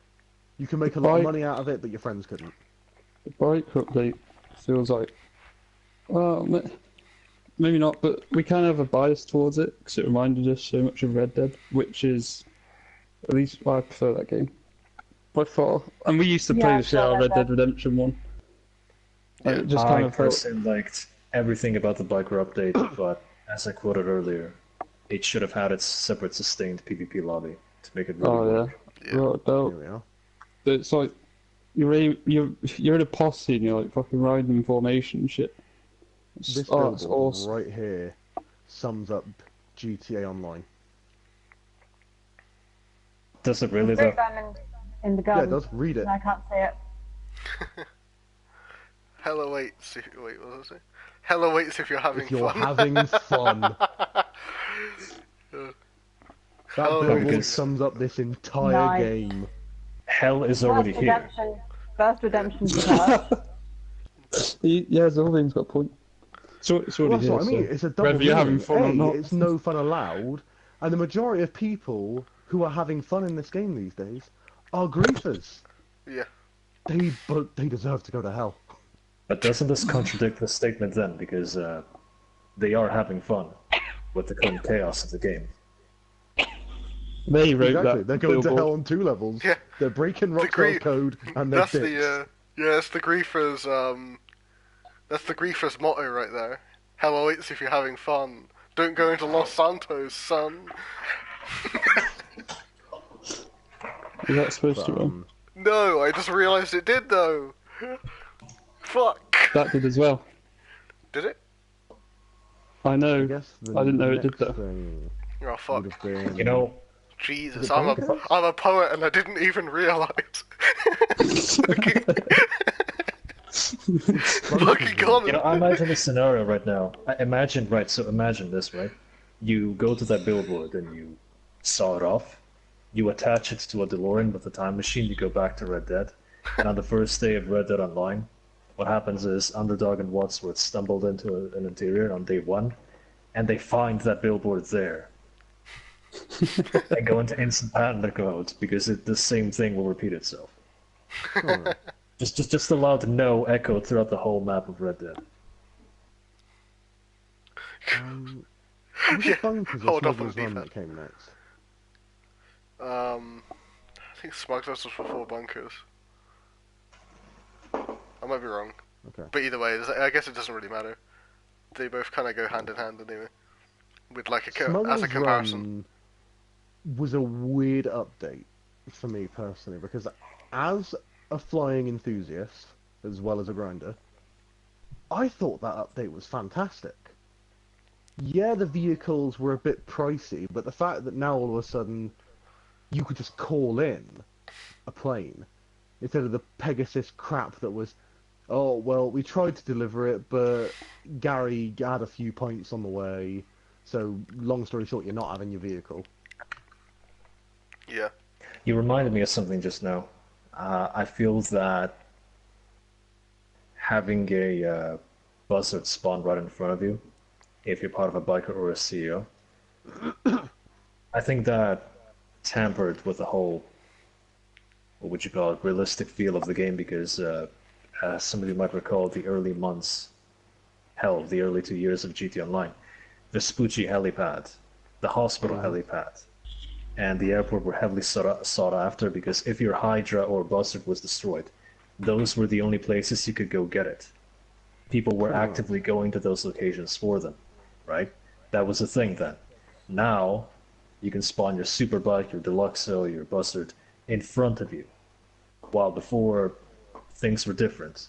And on that regard, I disagree with the fact that you can buy ammo from your inventory just like that, because again, same reason as to encouraging you to actually explore the world and go to ammunition to refill.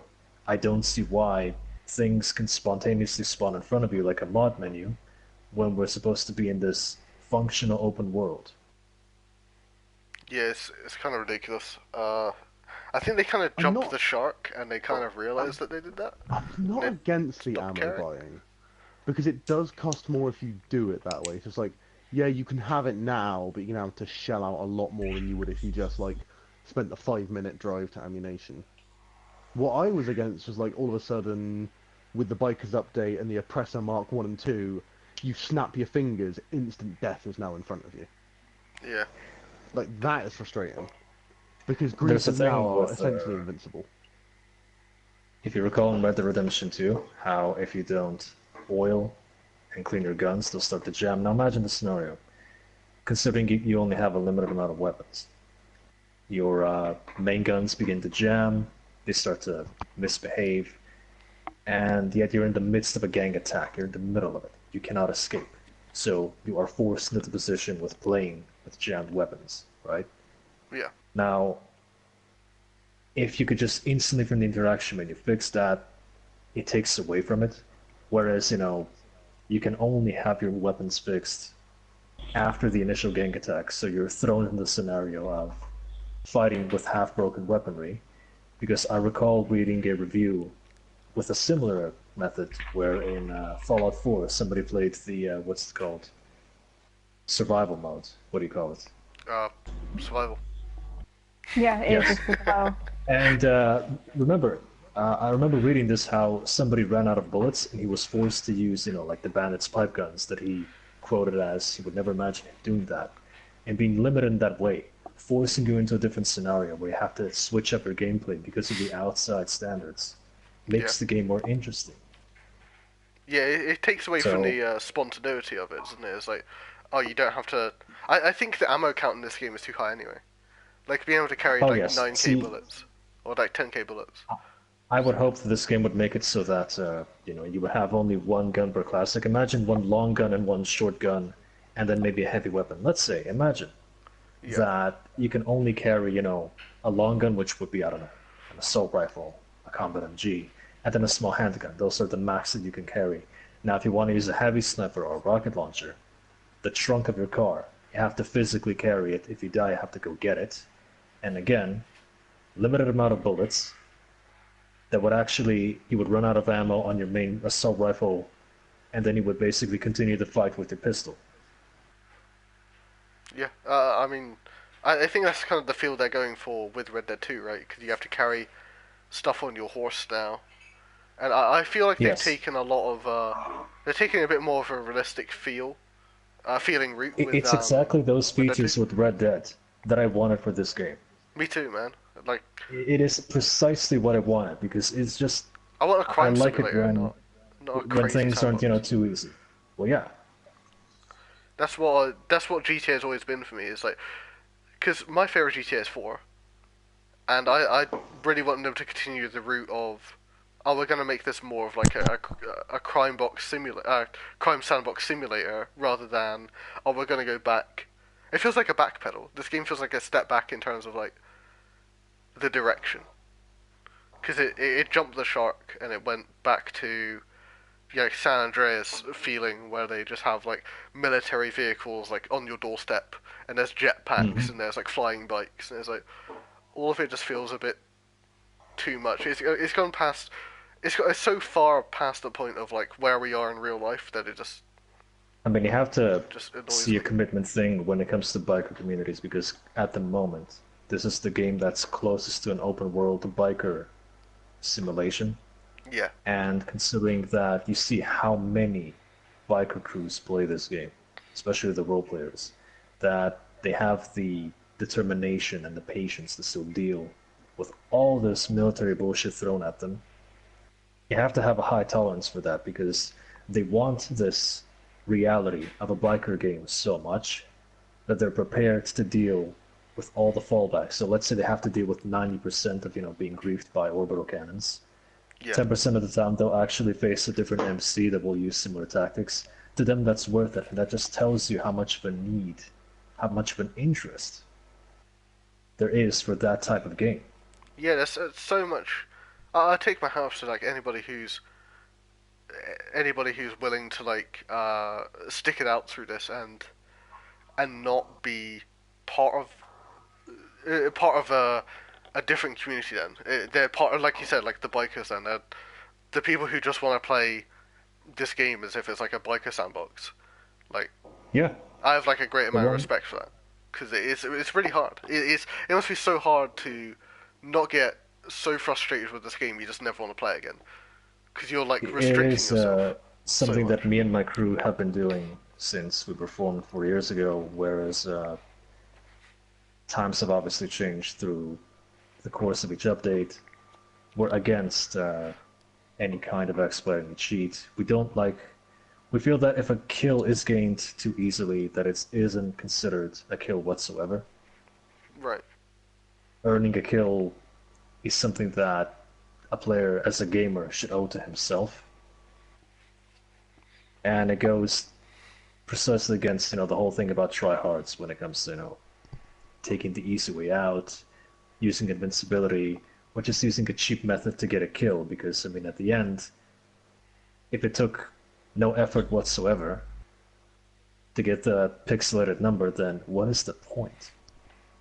Yeah. Yeah. It devalues the meaning behind. It devalues the meaning behind the number, I guess. Is what I'm trying to. Yeah, it's so counterproductive as well, so counterintuitive to be like a PvPer then, and not care about the thing you're actually doing. You don't care about the integrity of the PvP. You know what I mean? I would Like- like to hear the opinion of Queen Pingu, as I feel she's been holding back. I just feel that, especially when you're a newcomer to the game, coming in, like, this game's been, what, 5 years now? Yeah. Like, coming into the game, I feel that you have to get a shark card, or you have to get the starter pack if you want to get any form of footing in this game, if you join now, for the Red Dead 2 pre-orders. Yeah. I can see that. Because, like, everyone's so, like, especially people who've been playing since day one, have so much random shit. Or, like, so much money as well. Depending. It takes a lot to get Especially when you ahead. consider, like, when you consider the prices of some things as well, like, say you want to do the Bike as a Business update, like, you don't get the star pack, you have to buy an MC, so you then have to buy a cocaine lockup, or a counterfeit cash lockup, or a weed lockup, Yeah. and those are not cheap. No, they're all... Some of them are in excess of $1 million. Like, especially Yeah. the cocaine places, like the good ones. The ones in the good spots are in excess of $1 million. And they pay for themselves after a while. But again, like... But if you don't want to buy the starter pack or get a shark card, it's getting that million to buy that in the first place. Yeah, it's also it's not even that, is it? It's the 600k as well on top. It's about 600k, isn't it, to buy an MC, something like that? If you Yeah. didn't want to decorate it, I think. And yeah, so it's like it's nearly 2 million before you start. Honestly, it's like probably about 1.6, 1.7, and it's fucking so steep because there's no way to grind in this fucking game anymore. Like, yeah, when this game was like on PS3, you could do Rooftop Rumble within 3 minutes. You could get 36,000, like every 3 minutes. Well, And you, I would No, it's nothing have like to that. respectfully disagree with that, because I do believe that what they're trying to implement is giving you a variety of how you want to earn money. At the current state of businesses is the fact that you can choose how you wish to receive, a certain income, be it by terabyte missions or a certain business, or even double money adversary modes. So I would say that there will obviously be the meta ways of how to earn money. yeah, And recently, as you may recall, they made the classic heist being doable with 2 players, not 4. So I think that what it hinges on right now is you get to really choose. You don't have to buy every business. I skipped buying a hangar or a garage because I found no interest in it. yeah. I did buy a so bunker, I didn't either. and I did buy a nightclub because I found interest in that. I bought a clubhouse because I wanted to store motorcycles, but not the businesses. And I mean, again, it depends on the person, but I personally, I don't spend a lot of money. An update can come out with 10 DLC vehicles.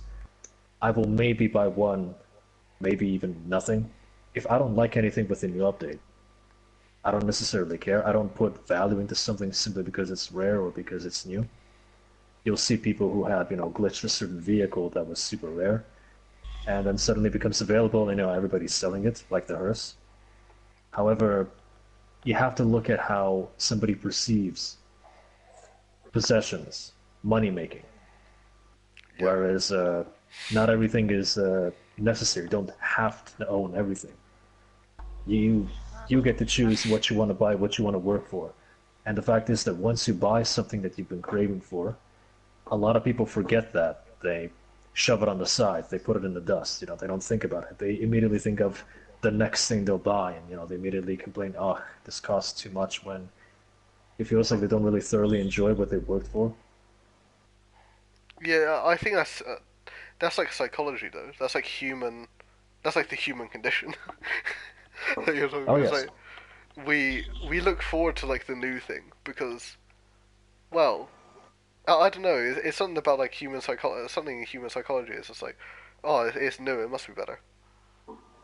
I don't know. Even though like you'll only logically, that's not true. Well, when it comes to items, like nothing. People only value things before they get them and after they lose them. Yeah. Yeah, that makes sense. It's the you don't know what you got till it's gone mentality, I guess. So, yeah. I would say that this game has a substantial amount of how you can earn money. But as mentioned earlier, the one thing that I wish we could do is if you don't like the yacht that you bought last year, sell it. If you don't like a Pegasus vehicle that you bought, sell it. You can't. Yeah. You can't do any of that shit. It's like so annoying. The problem. The point I was driving at wasn't that there's no way to make money. It's just there's very few ways to make money efficiently anymore. Yeah, especially when you're just starting out in the game. Yeah. There's no get-rich-quick scheme on this game. I mean, there's kind of heists, but you can't even do those when you're low level because you'll just get fucked up because you don't have health. So, it's... If I were to start with this game, what I would do is I would seek to join a crew or a community, partake in heists, and with the earned money that I would receive, I would invest in a form of business that I would look at it as an investment, not an end goal. When you finally buy a business or a nightclub, when you finally earn as much money as you had the moment you bought that, that's when things start going up. So think of them as an investment for the long game. Yeah, that's all. Well, yeah, that's always that's always been my point of view as well on those businesses. But like, if you were to like day one right now, like if you were to create a new account right now, right? I don't know where to even start to earn like. How much money do you need to like or even own a business, right? Like the default business is like it's in like the 2 million range. It's like, where do you even start to earn that money? If you don't... At the same time, you recall recently they've been doing, money bonuses where you just get awarded random money simply for playing the game. There were the live stream money drops. Adversary mode, double money. A friend of mine played a couple of rounds, and in a single match of playing the remix modes, he earned 200 grand from playing max amount of rounds, having fun with friends. Nice. I don't think I have ever enjoyed an adversary mode in this game. I've played a fair few of them. Well, I don't clearly like the you PvP haven't in this played game. Slasher with us. Oh no, I enjoyed playing Slasher a little bit, but then Slasher is when that game like a mode party came mode. out. Yeah. It's more like it's not. I don't know if people do people really get into GTA competitively? Like, does it have a competitive scene? It does. But GTA Online has a very big competitive scene, however, it doesn't necessarily work. Is it people like taking it super seriously though? To the point where they want to get like God, super there's so super many- good? There are so Yes. many people that just care It's about crazy. their KD, and I'm like, why? It's not There, built to be competitive. It's not got any sort of systems in place. It's like- it's Rainbow Six Siege and stuff like that. It's Why like- would you want to be competitive at a game and be It's like caring where about it doesn't even your matter? It's like caring about your GTA win-loss Online ratio in Mario Party. has a very big competitive scene. However, it's all a bit disillusional because they picked a game with a broken combat system where the skill base isn't really set to the point where you can cheat in so many ways that you can't necessarily expect to take anybody seriously. I imagine the competitive scene is more based around crews, right? Like crews going against crews. I'd assume that's the case. At least that's what I feel like through Twitter, anyway. The thing with that is you have a lot of individuals who make multiple accounts that are part of multiple crews. Imagine this. Imagine 3 crews that are highly competitive and all of them have 100 members. And they all have beef with each other, they fight each other, they'll often do 1v1s, crew battles. Now, here's the thing. The 100 people in each of the 3 crews are all the exact same people, each member with 3 accounts.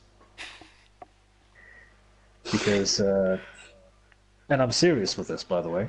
I've experienced the what would you call it? The formula of how these things work. I've been into many communities. I've witnessed a lot of interactions that have happened with people. I've seen discussions. I've seen podcasts. I've seen how these communities work, and there seems to be a very mainstream niche of people having multiple accounts under multiple different names, where if somebody loses a 1v1 they get this mark of shame, and they're so determined that they're going to make a new account, have a 1v1 rematch with that person who will be completely unaware that it's the same person they fought yesterday. They'll beat them and they'll be like, haha, I'm better than you now. Because the thing is, that person declined the rematch initially because it's like, I've beaten you in a 1v1. I'm eternally, for the end of time, going to be better than you. If you go right now on PSN communities and type in GTA Online free aim or any PvP community whatsoever, you're going to see people spontaneously posting deathmatch scores, free mode scores, their KD ratios. I've seen it. It's just, it's so dumb. It's Nobody looks at them. Everybody only thinks of themselves. Like, people actually think that everybody else keeps like a log of what other people are doing. It's backwards thinking to the brink.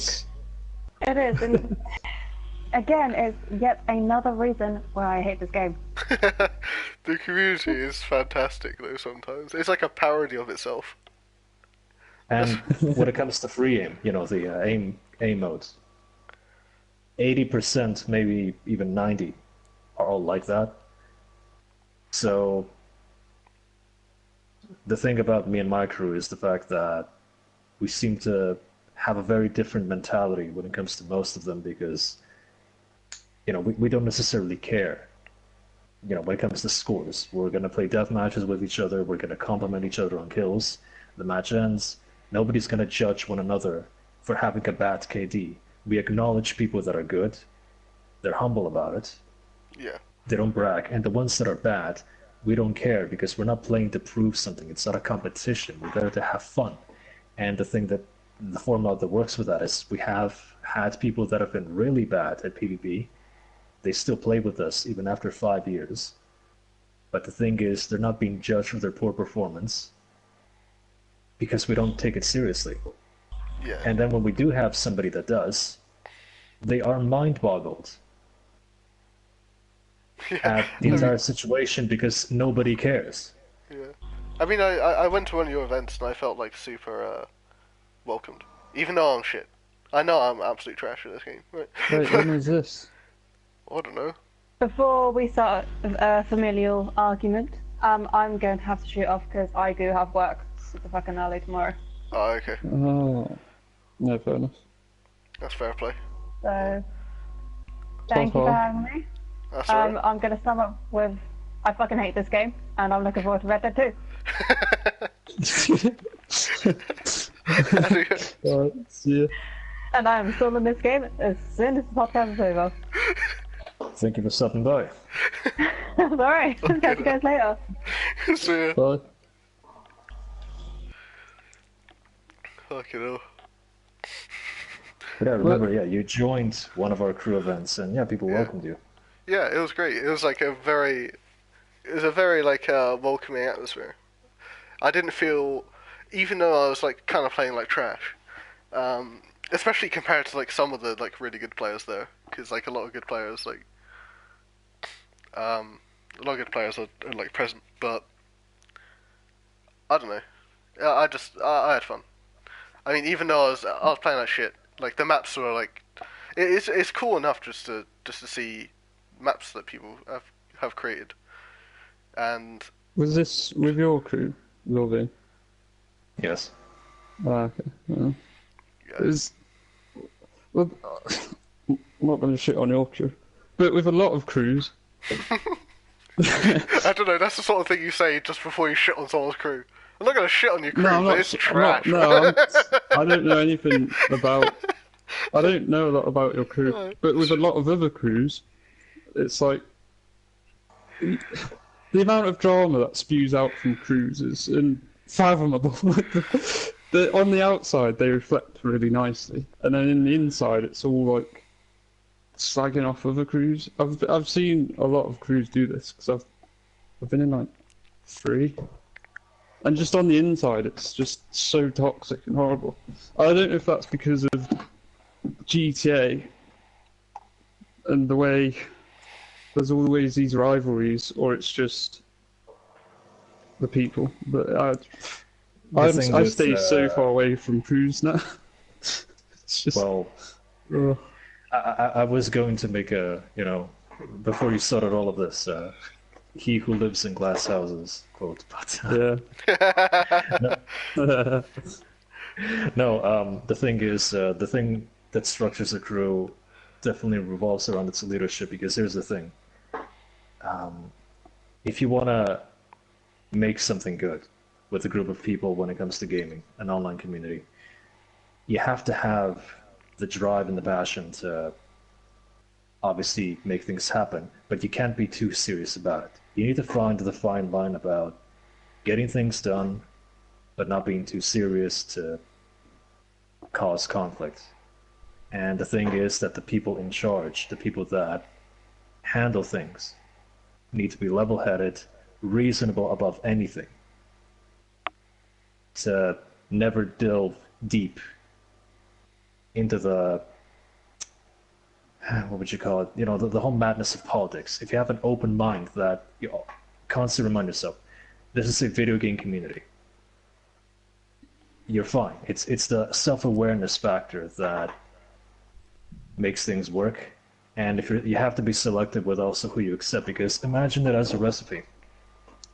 You have to be very careful with who you recruit, who you choose to involve, who you choose to mix in, because necessarily the crowd that you're forming, one bad seed can obviously corrupt the others. And you need to have a good judge of character to know who would fit and who wouldn't. And crew drama is a thing that every single crew has to deal with. The thing that differentiates them is how you handle it. And a quote that I'll be putting out is this, which is necessarily taken from, I believe the movie was Thor. Yes, it was. Thor. A good leader, a king does not seek out war, but he must always be prepared for it. And I believe the same goes with being a crew leader in drama. You don't seek it out, but you have to always be prepared to face it. I agree. Yeah, it's a I concur. I concur. Yeah. It's a hard path to walk. I think people from the outside looking in would go, it's super easy. It's just a video game, and what they don't realize is that it is not a video game. It's people. People are annoying, and they have problems, and they don't get along, and they'll have fights and they'll fall out. And as the guy on top, or like the management on top, then the people who have to look after everyone else, is you've got to deal with all that shit. As soon as shit falls, it's now your You problem. feel a certain responsibility, Yeah. to solve things, to reject escalation, and to answer your question, Milky. As mentioned earlier, every crew deals with its issues, and yes, my crew has had issues as well. However, I am fortunate enough to have a solid group of people where we handled it in a very adultery way, where we simply didn't allow it to cause any further issues. It's how you handle things. I'm not gonna name any crews, but there's like crews I've been in where they were not afraid to bring in real like personal problems with someone into the fray to just it would affect their personal life essentially over a bit of rivalry in a video game, and that's where I was like, What they fucking like? draw They a like line. dox people, or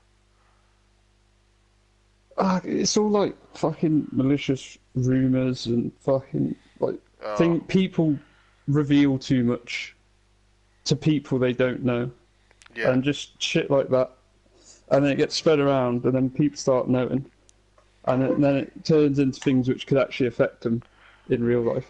yeah. It's You have it And, made so that people, when they go into video games, when they do online communities, they do it to escape. But then you have the, as Milky mentioned, malicious types that they find joy in ruining other people's relationship via spreading lies and rumors and causing the sting.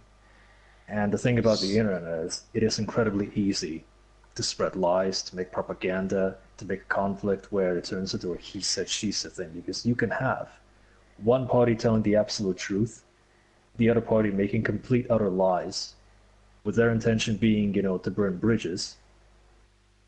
And it definitely does, create that sort of conflict that people who don't necessarily know which side is telling the truth, it'll create a divide because people are incredibly petty and malevolent when it comes to these things. Not because, some of them don't even need an incentive. Some of them simply do it because they can or for their own pleasure. Some people just live for drama. yeah. And I think it doesn't help. Well, it helps them then, the people who want to stir shit and cause drama. It's I think it's a Ricky Gervais quote where he's like, arguments aren't about who's right and wrong anymore. It's about who brought up the argument and how popular they are. Every argument That is is a true. popularity contest now. his It's- opinion defeats your fact, sort of thing, It's like- because he's more.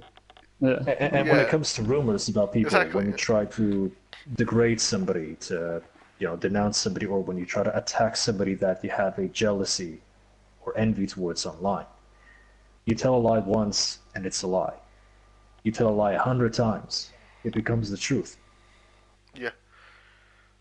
It's so fuck. It's like if you have like a following now, like if somebody has like like 10 times the followers you do, they can pretty much just destroy you in an instant because everyone's just gonna believe Yes, what they no say. matter how wrong they can be, no matter how right you are. Yeah, That's the because thing. it doesn't matter anymore. Like And it's then they're also going to have people that will share bias with that person, Yeah. where they will try to preserve loyalty. Or they'll side with them, despite being wrong. Let's say the mature person tells their friend, their follower, or their YouTuber that when they're wrong. yeah. But the thing with some people is that blind loyalty, blind fanboyism, is Oh, it's a so concern, especially in modern times. it's it's like an epidemic. It's everywhere. Everywhere you look, there's people just following people just because they agreed with something they said, 5 years ago, or they made some piece of entertainment that they liked for a year. They And force their now they opinions can't be down wrong. others. They claim them as facts, and then some people will side with others purely for the fact that, oh, this person was nicer to me I don't care what he's done. I'm rooting for you. Yeah. I mean, I can understand that in such a sense of if you're actually personally involved, like as a friend or whatever it may be. Like, I'll back friends before I back anybody else, just because I believe their side of the story, because I know them, and I know that's like obviously that's illogical, but it's just the way things are. It's the way things are with every human. Is that's It how is. It's relationships work. human nature. Yeah, It's just some people but are too lazy to look up the other side of the story. yeah, Because it's but obviously there's two sides of the story, and then there's the truth. yeah, somewhere it's always somewhere in the middle, generally. And I feel like a lot of people think that, oh, I watch this YouTuber, and they account that to, oh, I hear their voice every day. They account that to being friends with them or having a personal connection to them. They're not. They're an entertainer, right? They Oh may yeah, they only share. What are we acknowledge it. talking about? I kind of came in like Hey man, really welcome back. late into I this. noticed you came back, and I was hoping you just like I hope this I was conversation would go waiting in for as such a way. long as I could for this Yeah, to end, I was and I'm hoping just like, moving on to the next We're ta- topic. we're talking Hi, about I'm back.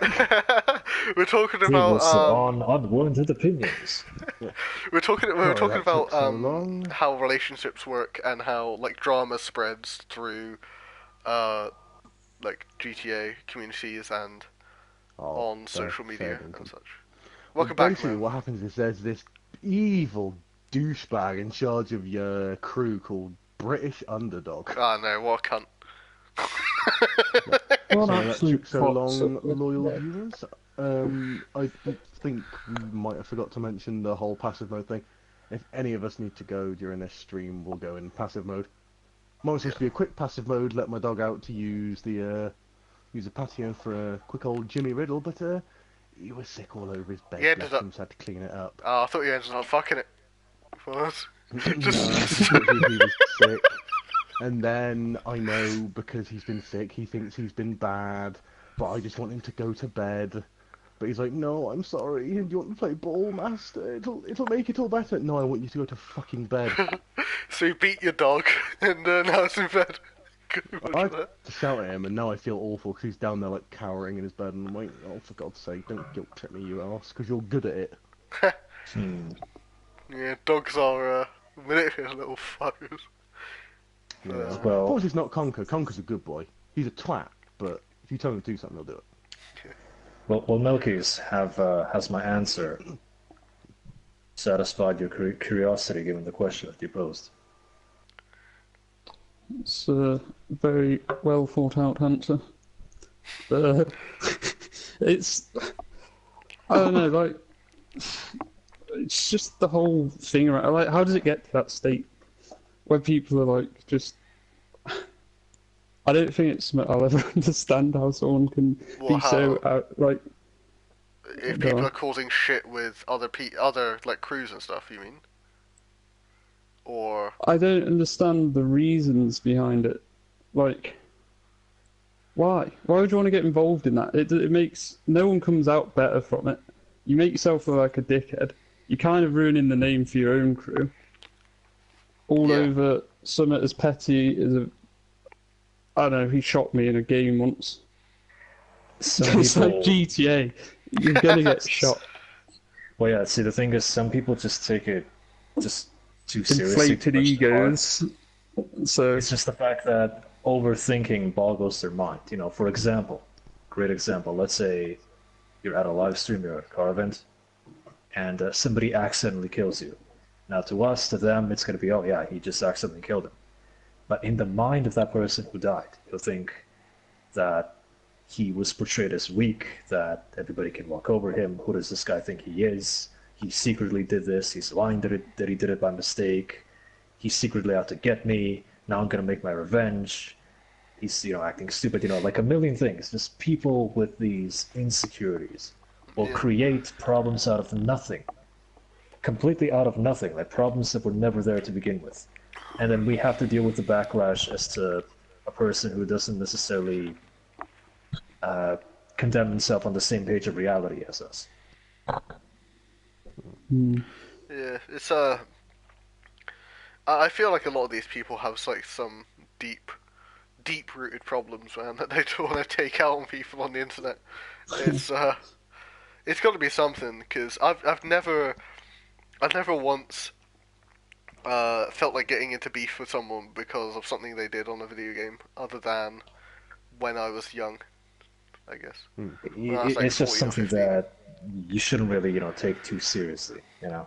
Also, I think it's sort of like this weird. It's a weird mentality with like clans and crews and whatever you want to call them. Throughout any game, is it kind of you kind of form a bit of an attachment. It's sort of like when people form an attachment to like a sports team or something, and then a rivalry kind of happens with a a Your rival faction, crew and then it is basically the escalates. definition of your friends and what you do. That's Yeah, just the way you want to put it together. For yeah, example, you may have a group of people that you like to go to the pub with, but only that specific group of people. And it's easier to put a name on them, this is them, this is what they do, right? hmm So it's a form of categorization of letting people know this is who we are, this is what we do. That is essentially what a crew presents. yeah. But I think it's more than that to some people. I think it's sort of like it's like a matter of pride. I guess it's like It's you're okay to waving be the same passionate flag. about something. It's just Yeah, some people, of course, put too much emotional attachment to it. It is definitely good to be passionate about something, but you can't really treat it too seriously. yeah. It's kind of like I think it's I think it might be like misdirected. So instead of putting that passion inwards and trying to build out the thing that you're in, like build out your crew then and try to uh help with that. They're instead lashing out at other crews trying to like destroy them or shame them or whatever the fuck their end goal is. I don't know, to prove in some way that their crew is better than the other. Instead of doing that, like I think they should use the same passion that they have for that and go, I want to improve the thing that already exists that I'm a part of. And Yeah, see, I completely agree with that because I have encountered a great many people that have invested a lot of energy trying to downgrade what I've done in yeah, many forms, where they could have easily invested that energy into their own crew, and it all stemmed from envy because I was able to do things that they couldn't. yeah, And the issue with that is they saw me as an opposition, as a threat.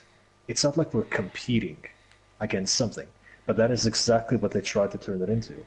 Whereas I was hosting map events on Fridays at a specific hour, and after all of the conflict started, guess what this guy did? He decides to host a map event at the same date, at the same time, inviting the same people I invited, oh forcing them my to make a god, choice, making it into a competition. what a fucking child, dude! What a child! That is a I mean, that is a you genuine. could easily, Oh my god, it's like you could host your own funny. thing on a different day at a different hour. Everybody wins. Why must it be one or the other? Yeah, And it comes down to the point where some people have this, deep insecurity where they just have to be the alpha male. but the It comes to that. oh yeah, and it's so counterproductive because as a person who like runs quote unquote a crew and knows other people who run crews and I don't really I'm not super invested in that life but I feel no sense of rivalry. I don't like when I met you and I saw a different clan tag on your name in GTA. I didn't feel like, oh man, I need to one up this guy, you know. When I saw Yeah. when I saw you on Twitter and I saw you had like more followers than me, I didn't go, oh man, I need to destroy this guy. You know, so I don't give a fuck.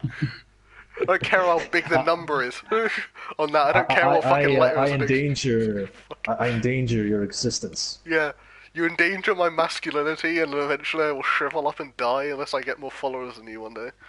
Wait, there's Yeah. shriveling up and dying involved. Oh, Zorvane, please one up me. The sooner I die, the better. What? Underdog. You don't even Underdog. have Twitter, mate. He's fucking.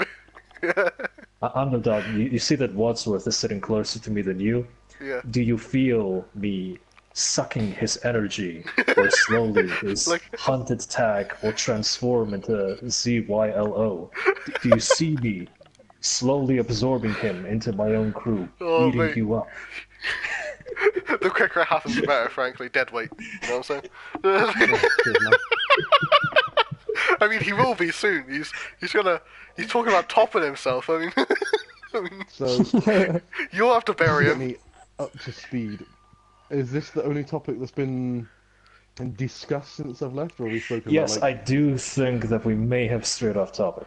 Yeah, we strayed off a little bit That's fine. because. I just want to know if we talked about Doomsday or bunkers. Oh no, we laid off. I kind of made an effort to extend, considering you What's weren't the here. trap? Oh yeah, she's slung her fucking hook, mate. Fair play. No grills allowed can get considering- plastered back on the Unwarranted Opinions room door. Nice. Considering the room that we're sitting in, I think it would be fitting if Underdog would lie down on his couch, where me and Wadsworth would be his personal therapists. Oh god, I am fucked. Meanwhile, Milky, who isn't physically here, is the voice. Yeah, He is, he's that he's white right there. table, He's That's that right. magazine. Oh, He's the white table, you transformed. proving once and for all that whites are vastly inferior. That's a nice new to, hat you've got as well. It's a I'm bit like, strange as a magazine, but I'm like Alexa. I don't know if you have one of those in that apartment. You have like one of those radio things. I'll be that. I like to think you're on my phone on speaker or something. You know. Yeah. Okay, Should we head right. over to a bunker to talk about the bunker next? Oh, go on. Oh, I'm accidentally watching the TV now. That's cool. So, We kind of skimmed over the pilot area one, but it's I mean, almost like it's a we're about to nothing. hit the I'm the 2 hour only one mark who was really invested in it. podcast. It's not bad. It's kind of Fine.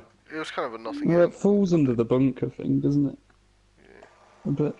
A little bit. Well, the bunker had like two different like DLCs which coincide with it, didn't it?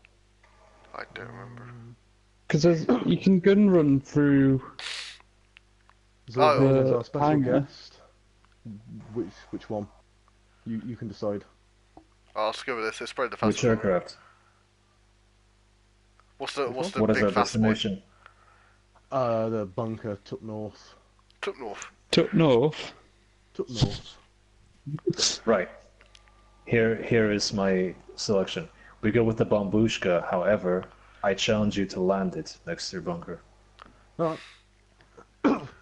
Bit of a visual challenge for these lovely viewers. Yeah. There'll be Someone visuals. have some expositional dialogue. Then they'll know what's going Also, on. for any Oh, do you want viewers to commentate? from Zorvane's Yeah. wonderful country of origin, Mother Russia. don't worry, we don't like Russia either. I got this for a meme. He's from the Russian Federation, in case you don't know. Who? Yes. I'm not saying the country of origin because I don't know if he's comfortable revealing that. It's not my position to reveal it. The only thing I'll say is neither of us are really fond of Russia. I prefer being mysterious. He's from darkest That's Peru. why he's wearing a bandana over He's his face. actually Paddington Bear. Is not there anything done else that from one, right? darkest Peru? Yeah, fuck. I don't know. No, Hideo Kojima said Paddington Bear was his favourite film this year. Did he?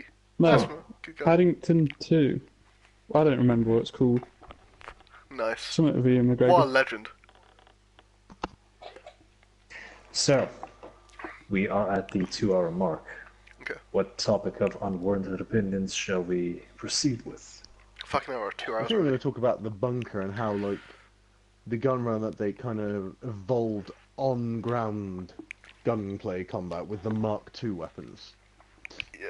So And they then sort we'll of reintroduce certain guns back into the meta in a weird way. The research idea was something that I personally liked. I liked the fact that it went more towards an MMO route. However, which brings me back to the initial topic, all of the upgrades, all the research things that you've attempted to achieve are irrelevant because, again, why spend so much time and effort into unloading all these upgrades if you're not going to use them? Because the fact remains as World War III simulation doesn't stem on fighting with upgraded rifles, pistols, or snipers that much. Yeah. But the only one that really stands a chance is the explosive sniper rifle. Because that way you Yes. can like pick away at people from a safe distance. I hear And there's even like then it's a bloody dice roll if you get the sodden thing or not. When Is you that- could just take all that money and go, yeah, I'll just buy the Mega Death bike or the Mega Death DeLorean, please. I have another thing I want to mention. So you know well, obviously you can buy these scopes. Now, you're familiar with the first person of this game, yeah? Yeah, it's okay. It's not great. Does the job. exists. A big hit and miss thing that I find with first person is, you know how there are two types of first person. One is aiming down sights with the barrel, but one is kind of like a half third person where you have like a white reticule dot. Yeah. Yeah. It's not really iron sights. I feel that shouldn't have been a thing. That we should be forced to use the actual barrels, you know, the iron sights of the gun, the scopes themselves, because why have these scopes when you get to never use them? Even when you're in first person, you're at a disadvantage at them. Now imagine if we did have a hardcore lobby or a lobby type, again, where everybody's forced to use first person with the barrels, which would actually make you consider which scope should I put on which gun to use. It was like, you know, a non-explosive gun only lobby, forced to first person iron sights. Wouldn't that be interesting? Like it'd be like a, what's it called? Like a hardcore lobby, sort of, from, what are they called? What are those games called? Survival games, right? Where you're locked to first person. yeah. And it's like, yeah. Those things GTA are fucking PC weird. has That's a mass surreal. variety of roleplay servers. That's the thing. A lot of people play there, but they are thrown into these situations. So the community as a whole has a craving for these things. They want to be forced into a certain scenario where they're forced to do certain things. I recall one of my friends joined a lobby where everything was constantly off radar, which again was something in GTA 4 where no dots were on the map. So you wouldn't really tell if the car driving past you was an AI or a player. Yeah. There's another thing in So- Red Dead as well. That was cool. The hardcore Well, yeah, so with lobbies gun Red Dead. running, the research thing was a great idea, bad execution because you don't really get to take advantage or really, you know, use these things, Yeah, which is a shame. it is. But, It also like just, really added the weaponized vehicle crisis of bringing ground boys into the fray. Because now you had this truck that you put your vehicle of the hour in, turn that thing into a simple, non-threatening machine into, oh sweet mother of Mary, this is a car with explosive rounds or missiles and it can fly and Yeah. Jesus Christ, that one's the Batmobile. But I will say this. The bunker update was one of the updates that made me delete this game. Because it was the final straw Rockstar had pushed me too far with one of their business practices. You're familiar with the half track, yeah? That weird car tank hybrid thing. Mm-hmm. Yeah. I bought one of those thinking, oh, this would be a fun little Pegasus vehicle. Like, oh no, it's not a Pegasus vehicle, this goes in your garage. And I'm like, oh. Okay, we're doing this. That's kind of a cool idea. I like that. That sounds fun. I'm driving it around, I'm having fun with it. I'm like, man, this is a really nice vehicle. Kind of don't like the colour. I'm going to go change it. Drove to the local pay and spray. Sorry, you can't use this. This has to be a mobile operation centre. And that's when it hit me. Wait, so I can't even sell this thing. I can't customize it, and it was disclosed nowhere to me that this was the case. yeah, it See, literally Yeah, Another they do that point- with a lot of vehicles, don't they? With weapon research, you have this massive bunker with scientists, and you're telling me that I need an MOC, I need to buy a truck in order to apply these things, like a tiny little workshop table. And a friend of mine did an interesting research. Now this is, I want you to pay close attention to this. You're familiar with the Karen Rebel Custom? yeah. Okay. Now, pay attention to this closely. The Karen Rebel Custom has 7 paywalls that you have to go through to get the upgraded version. First, you have to buy the Rebel. Second, you have to buy a facility. Third, you have to buy an MOC. Fourth, you need to buy the research to be complete. 5, you need to apply the research. 6, you need to upgrade it from a normal vehicle to a Pegasus variety. And yes, and 7, you have to then, of course, buy the upgrade itself. Fucking hell. 7 whole paywalls if you want to have the Karen Rebel upgraded. 7. It's not even that good. For a vehicle that blows up in one hit, yes. Fucking hell. That's so poor.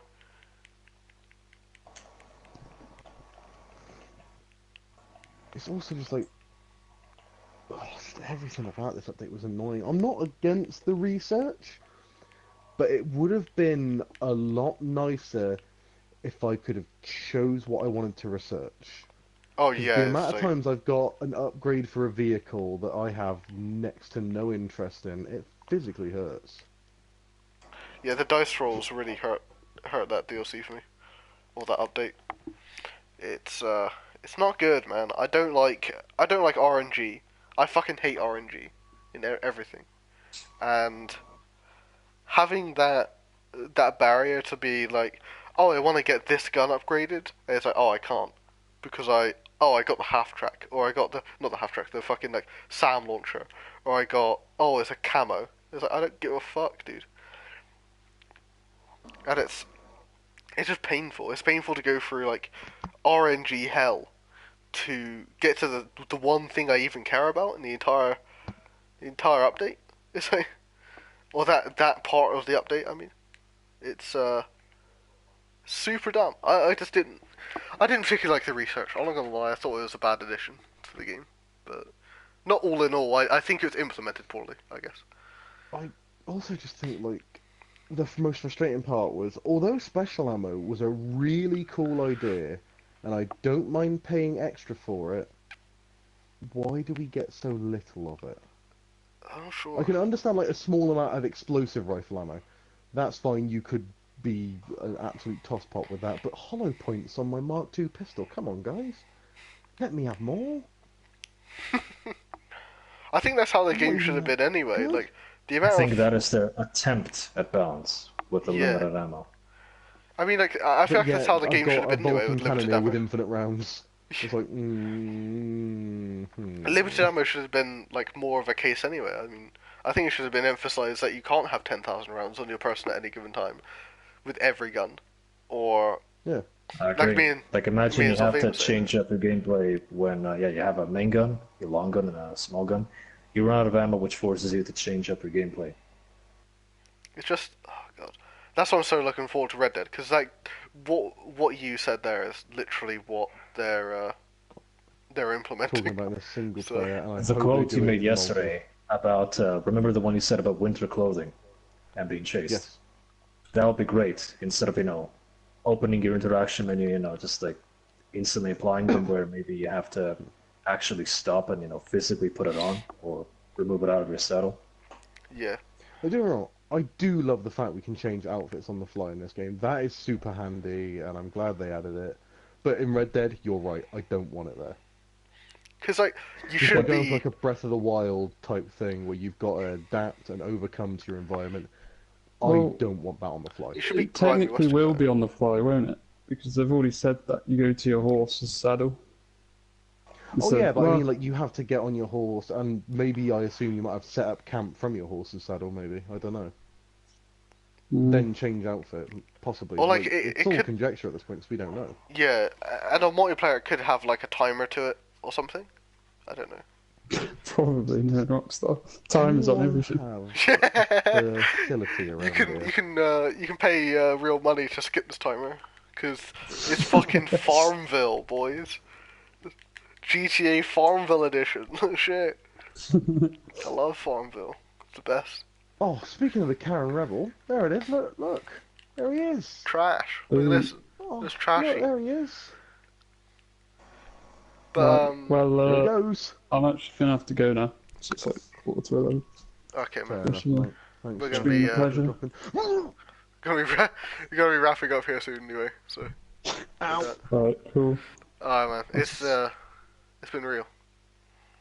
Thanks for Real thanks for G. stopping by. Ta-ta, folks.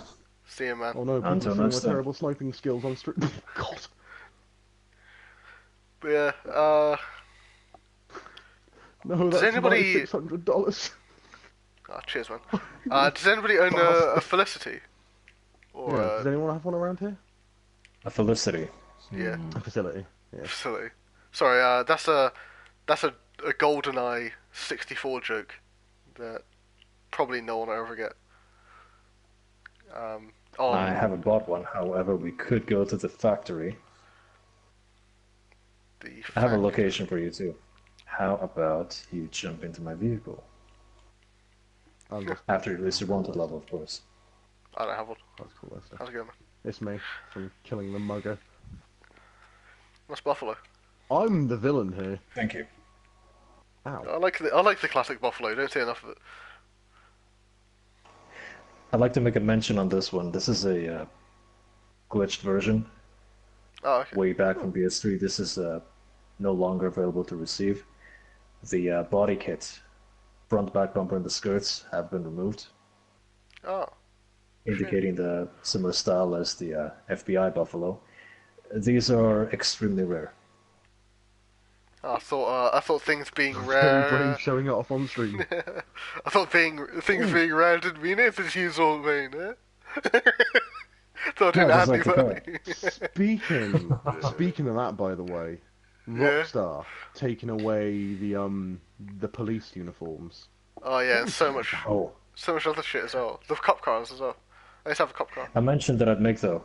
I do have 2 other Buffaloes that are like this, but with the body kit, so Oh, I actually like the car. This is just a version of it. yeah. I can respect that. Yeah, Rockstar did some weird shit. They took away cop cars. I think you could get the cop bike at one point. They took away the police outfit, the duffel bag. There's a whole bunch bin of like uniform, cool. The Juggernaut Yeah. suit. Well, Juggernaut suit made sense because I think they added that, didn't they? Is that the same one they added? They added a different Juggernaut suit. There's like a weird purple rhinoceros version of it. Oh, weird. It's part of a Christmas event. This would be fitting considering that that's in 1 week. Let's go up top. The Doomsday heist update. Talking about that. There's not really much you can say about the bunker that we haven't already said. True. Doomsday was like 2 steps forward, then 5 back. It was a good idea. Like adding more heists is a good idea. Then they added like a bunch of weird shit into it as well. Like a bunch of like weird vehicles and like the More jetpack obviously came back. militarized vehicles. Some of the missions are just frustrating, for Yeah. a politer word. The hangar is one that everybody mentions for being fucking Notoriously awful. difficult. It's like so fucking hard for no reason. It was nice that they implemented it so like 2 people could do it, or 3 instead of the usual 4. Yeah. That was pretty good. Apparently they retroactively fixed the original heist to do that, but I could never get it to work, so I don't know. I have no first-hand evidence of that. But yeah, the Doomsday was a great idea, executed kind of poorly. And it's kind of anticlimactic as well at the end, because it's just like, oh, you chase a guy and then you kill him. And it's like, oh, that's it. I get that they wanted it to have challenge to it, but did it have to be so blatantly nails? Like, I haven't been lasered that hard since Rooftop fucking Rumble. Oh, when they patched it, Rooftop and they Rumble had a laser. added that guy in the car who just riddled you. That guy. Yeah. And also, if you so much as put even your pinky toe out to get the briefcase initially, they all just open fire on you. Oh yeah, you I had to remember a like chuck friend of grenades. mine was being pursued by a vehicle. I believe it was a fugitive with two bodyguards in it during rooftop rumble. They were using pistols, and the car flipped upside down, fell off a bridge, landed on its roof upside down, a block away, and my friend got instantly headshotted by the bodyguard. That's fucking... His health was full. Instantly, he was dead. They were a block away in a vehicle upside down, firing pistols at him. Jesus Christ. That shit happens way too often in this game as well, where like you just get one shot killed from a mile away. With like a guy with a shotgun who just headshots you with a single pellet. He was dead. It was like, oh, cool. It's kind of weird though with the Doomsday heist, because the vehicles I thought would have been a problem, I don't really often see. Like when someone described the Avenger to me, I was like, oh my god, that's going to be a nightmare to deal with. I never really see him. No, I think it takes too many people. Like it takes like more than one guy, so it's like grief is the work alone, man. That and again, I know a lot of people complain about it, and rightly so, because it's ridiculous. The orbital cannon, I think I've only ever been orbital cannoned once in my entire like experience with this game, and Chaos Supreme, the person who shot me, went, "Oh shit, you were the wrong target. Sorry," which I just laughed because that was however much it is to fire the damn thing down the drain 500k? for little old me. I think it's 500,000 to fire that cannon. I would like to bring a irony that they introduced. Now, the homing launcher was initially introduced to battle jet creepers. Now, this was the paradox of the entire edition of that thing. As you might recall, that the homing launcher was capable of destroying every flying vehicle at the time, all except the laser jet. Yeah, and then they started Even adding. cars you can look onto. They decided to add vehicles with flares after a while, which was an interesting idea, because that really perpetuates the whole, oh look, it's Battlefield World War III joke or whatever. But God, that wasn't a good I do appreciate the idea. fact that the flare gun eventually became like a countermeasure. You can use the flare gun to distract missiles now, which is quite nice. It's kind of cool, yeah. It's nice for Little unmanned. things like that I appreciate. It's a shame you never got to.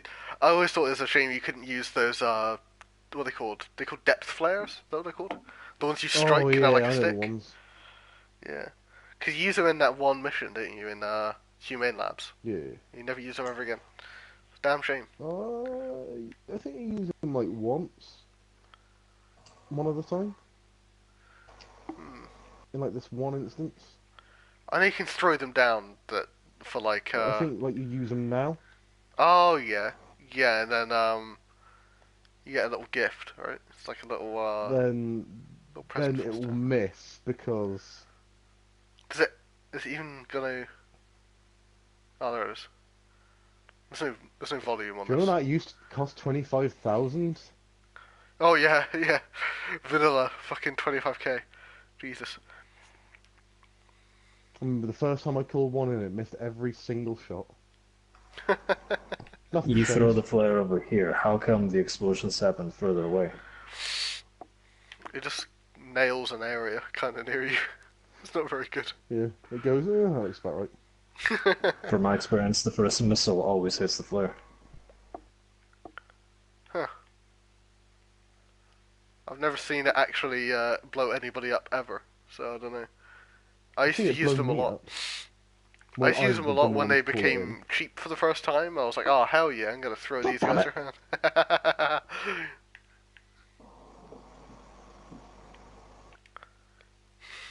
Ow. That was all vain. Hey, you have nothing on me. How Yeah, dare you the accuse mugger me? sent by Zorvain has been killed. Are you going to believe me or a mugger? He's lying. He's a mugger also. Of course he would tell you it was all Vane's fault. How dare you? Excuse me, Squire? Oh god. It's all broken Our down. Barnfield. But Did you then, catch it on honestly, camera though, Underdog, when he Yeah. jumped Wait, and he ragdolled, and then the bugger was, "Let me help you up." Oh shit, Yeah, no. literally. I saw you. I saw him like flop down. I saw him already like flopped on the ground. I didn't catch that. I saw you get punched off the ladder though. That was pretty sweet. I guess finally the most recent update, the nightlife update. Eh, Controversial opinion. I think it's one of the better ones. eh, it's okay. I'd take it or leave it. Like, it's one of those updates where I can't even say that, oh, Rockstar didn't try, because I'm guessing getting all those DJs, even though I'm not a big like club music scene fan, they must have cost a fair old bit. Especially like the Black Madonna. Yeah. Like and I think it's a Tale of Us are like both really really well known. I think Solomon's like a bit more underground for what I know, and I don't remember the last one. I mean, could you Uh, imagine if they hired somebody Whatever his name more is. like in depth in the scene? Well, bigger names, you know. I mean, people Yeah. have actually given their feedback on the matter that they were still not known enough. Whereas, if you remember the Battle of the Gay Tony, you had much more prominent DJs such as David Guetta. I I don't know, man. I just think it's kind of cool that they I when they said, oh yeah, these DJs are coming out, and then everybody was like, oh, they're all kind of underground and whatever, relatively.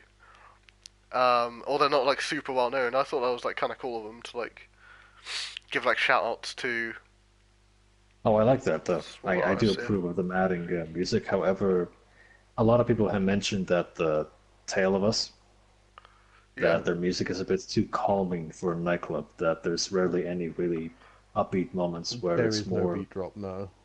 yes, there's more background music to be considered in a nightclub, if you know what I mean. Yeah. Yeah. I mean, I'll say this much: it's nice when it's on the radio every now and again, when I'm just driving from A to B. But it's not really the kind of song you'd expect to get the club on fire, as the kids say. Can you Mr. fall through this? Mr. Zorvane, could you please stop trying to fall through the gaps in the floor? Stop I'm floating. trying to.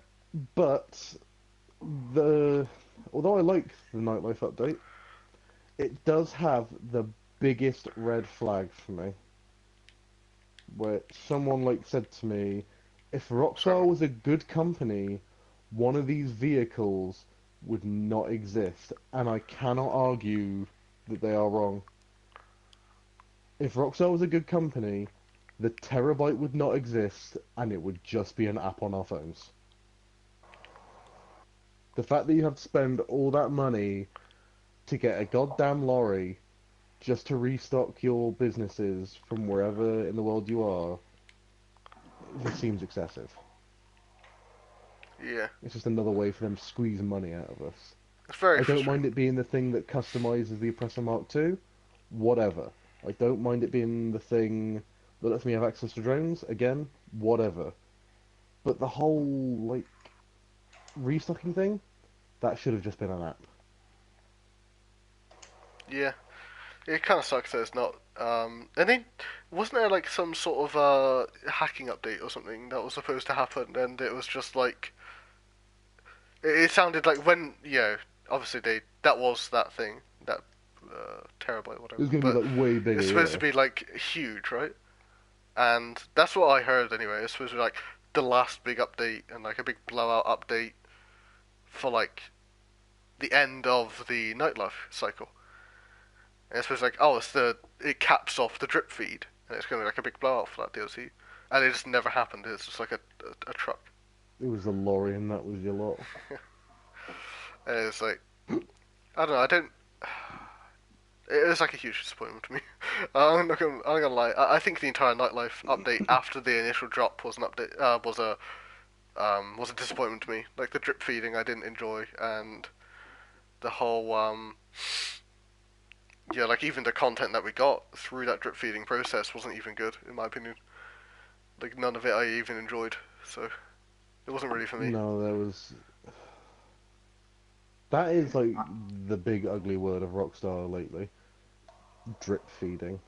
Yeah. I What get they do it to personally, keep the game alive, but at the same time, I'm a 22-year-old man. I am more than capable of deciding if I want to blow through all this content right away and then go, oh, damn it, now I've got nothing to do. or take my time with I it. think the It's squeakers. more of a persistent thing of keeping a game alive to give you an additional motivation to log into the game and meet up with your friends, whereas they could unleash something big and 6 months there's nothing, but then if there's something new every week, much like real life, it makes it feel more like a living, breathing world. And to be fair, the drip feed content in many occasions was leaked, so we knew what was there in the files. But imagine if it wasn't leaked, that would just hit you by surprise. Hey, we're adding a new vehicle this week. Check it out. More reason to log in. But if that was the case all the time, like if it was like, oh, it's every week, like forever, they're gonna add like a new thing. Like it didn't even have to be much. It's just like, oh, there's like a new car every week or Well, something. as mentioned earlier, you don't have to necessarily depend on having content. If it happens, it happens. So maybe you go a month without anything, and then 1 week it's like we decided to add this more recent for you to log in, and then you tell your friends, hey, they added this new car. How about we check in and see what it's about?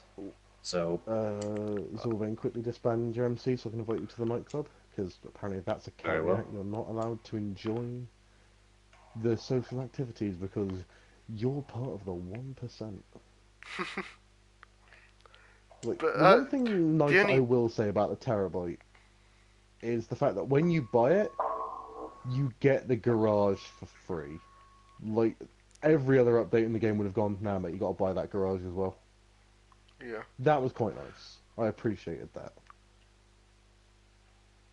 Yeah, and I'm not gonna lie about that previous thing. Like, I don't think like the only time I ever come on GTA is when there's a new update, and I check it out, and I play for like a week, and then I Maybe a stop week. playing. That's all I most ever do. people do that, but as mentioned, that is why it's advised that if you join a certain community, a certain crew where you organize meetups and events, guaranteed fun gatherings on a weekly basis, or let's say when a live streamer makes a get together, or you and your friends simply decide to meet up on a certain occasion, a host puts things together, it gives the gameplay more of an incentive. You get to appreciate those meetups much more while you Yeah, consider the time in between your leisure time. I And think that's essentially what we do. I think it's because like GTA isn't necessarily our main thing anymore. We kind of bounced around between a lot of stuff. Like I play a lot of I play a lot. You know, I buy a lot of games like very very frequently, and it's especially like multiplayer stuff. Like just recently we bought Soul Calibur 6, and we're playing that, and it's probably going to be a time sink for me for a while. And you know, like it's like, do I want to play the new thing that I'm really enjoying, or do I want to go play GTA 5, a game that every time I go on, I feel like I regretted it straight after, or yeah, it's like, well, not straight after. I mean, like I enjoy the time I have with friends, but if I don't think it has anything to do with the game. Yeah, this is definitely one of those games where if friends weren't here, I don't think I'd be playing it. Well, it's more of a 'Cause platform of allowing you things to do with your friends. Yeah, yeah, Sometimes it can easily be non-profit in the sense that you meet up to take photos, to do shenanigans, to do roleplay. yeah. it's kind of like an So 18 plus Second Life in a weird way. But yeah, like I think like all of that just I think it comes from not enjoying the way this game works mechanically anymore. Like the from thing with me is, right now, GTA Online is the best place on the PS4 console where you can make your own custom maps and play them with your friends. No other game really offers that, and while Far Cry 5 has a very in-depth creator with full use of its assets, it has very poor matchmaking. So, for someone like myself or other people who like to create maps, this is their platform to have that done. If GTA Online did not have a creator, I would have likely quit this game a very long time ago because yeah. it was the second factor was free mode PvP for me. I loved fighting people in free mode back before things went too chaotic. I don't do that anymore. I still do custom maps, and it's essentially one of the main drives that still keeps me enjoying this game.